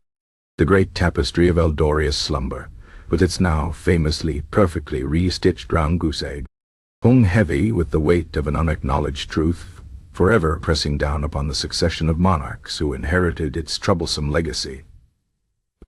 Master Finian Oakheart, encountered by chance in the marshlands, a figure of serene, ancient placidity, still muttering about optimal coefficients of friction and the indignity of uncalibrated hydrological dynamics, served as a living, breathing testament to the dangers of pushing perfection too far. His exile, and the chaos it left in its wake, coalesced into a singular, undeniable lesson, a strange, convoluted moral of the tale that, like a stubbornly comfortable lump in a meticulously fluffed pillow, resisted easy categorization. At its core, the story of the royal snuggler, Finian Oakheart, and the blanket incident is a cautionary fable, not merely about blankets, but about the insidious perils of overzealous comfort-giving. It reveals a profound, almost paradoxical truth, that the relentless pursuit of absolute unblemished comfort, far from delivering blissful repose, can in fact breed a terrifying hypersensitivity, transforming the smallest imperfection into an unbearable torment. King Thelonius, once merely a man plagued by chronic insomnia, became under Finian's precise and unwavering hand a monarch so finely attuned to nuance that a microscopic electrostatic spark felt like 1,000 spiders performing a jig upon his royal shins. His epidermal tolerance, once robust enough to withstand the minor prickles of daily life, withered under the constant, perfect caress of spider silk and swan feathers, leaving him vulnerable to the slightest deviation from the utterly flawless. The irony, therefore, is delicious and profoundly unsettling. In seeking to eradicate all discomfort, Finian inadvertently cultivated a royal personage for whom even the most minor, naturally occurring imperfections of the universe became sources of exquisite agony. A kingdom, much like a human body, when coddled too much, forgets its innate resilience. It loses its capacity to simply endure, to shrug off the minor irritations that are an inescapable part of existence. The moral, delivered with a dry, knowing chuckle, is simple. Sometimes a little bit of imperfection is not just tolerable, but absolutely necessary for survival in a world that refuses to be entirely smooth. Furthermore, the tale illuminates the precarious balance between factual truth and comforting narrative, especially in the hallowed, often embellished, halls of power. Finian Oakheart, a man whose mind processed the world through the unblinking lens of empirical data and tactile precision, committed his fatal error not through malice or incompetence, but through an unwavering dedication to accuracy. His restitching of the triangular goose egg on the great tapestry of Eldoria's slumber was to him a simple act of correction, a necessary alignment of historical fact with physical representation. He was purifying the blanket, making it more perfect. What he failed to grasp with his singular focus on the quantifiable was the profound, intangible power of a convenient fiction. The triangular goose egg was not merely a misstitch. It was a decades-old, mutually agreed-upon historical embellishment, a gentle lie that allowed King Theodore the Timorous to escape the ignominy of mere paltry incompetence, and instead attribute his low yields to grand, celestial interference. By meticulously restoring the goose egg to its empirically accurate, perfectly round form, Finian unwittingly exposed a trivial yet deeply cherished historical weakness. He dared to introduce unvarnished truth into a narrative that thrived on subtle, comforting fabrications. The king's wrath, therefore, was not merely about a ticklish blanket. It was a visceral reaction to the unraveling of a convenient historical tapestry, a public unmasking of ancestral vulnerability. The lesson? For future generations of rulers, and indeed, for anyone entrusted with crafting narratives, is clear. Some truths, however minor or precise, are better left undisturbed in the pursuit of larger, more functional fictions. History, in its most effective forms, is not always about accuracy, but about comforting continuity, a gentle, guiding hand that steers perception away from embarrassing poultry yields and towards the more palatable whispers of cosmic intervention. The story also serves as a darkly humorous commentary on human nature itself. We crave comfort, we seek repose, and in our pursuit of these elusive states, we often create the very conditions that deny us what we desire. King Thelonious, in his insatiable quest for sleep, empowered a man whose genius ultimately rendered him too delicate for reality. He demanded an impossible perfection, and when it was momentarily achieved, he found himself utterly, miserably undone by its very success. The cycle of seeking and losing comfort, of creating new problems through the very solutions we devise, is a perpetually amusing, if somewhat tragic, leitmotif throughout human history. From the Roman emperors who employed elaborate earwax whisperers to ensure no royal dreams were disturbed by internal resonance, to the modern-day insomniac investing in increasingly expensive sleep systems that promise perfect oblivion but deliver only more refined anxieties, the pattern endures. Finian Oakheart, the banished snuggler, wandering the Eldorian marshes, forever contemplating the irregularity index of pebbles and the coefficient of friction of mud, becomes a poignant, almost absurd figure. He is not a villain nor a hero, but a monument to the human capacity for single-minded devotion, even to the most peculiar of causes.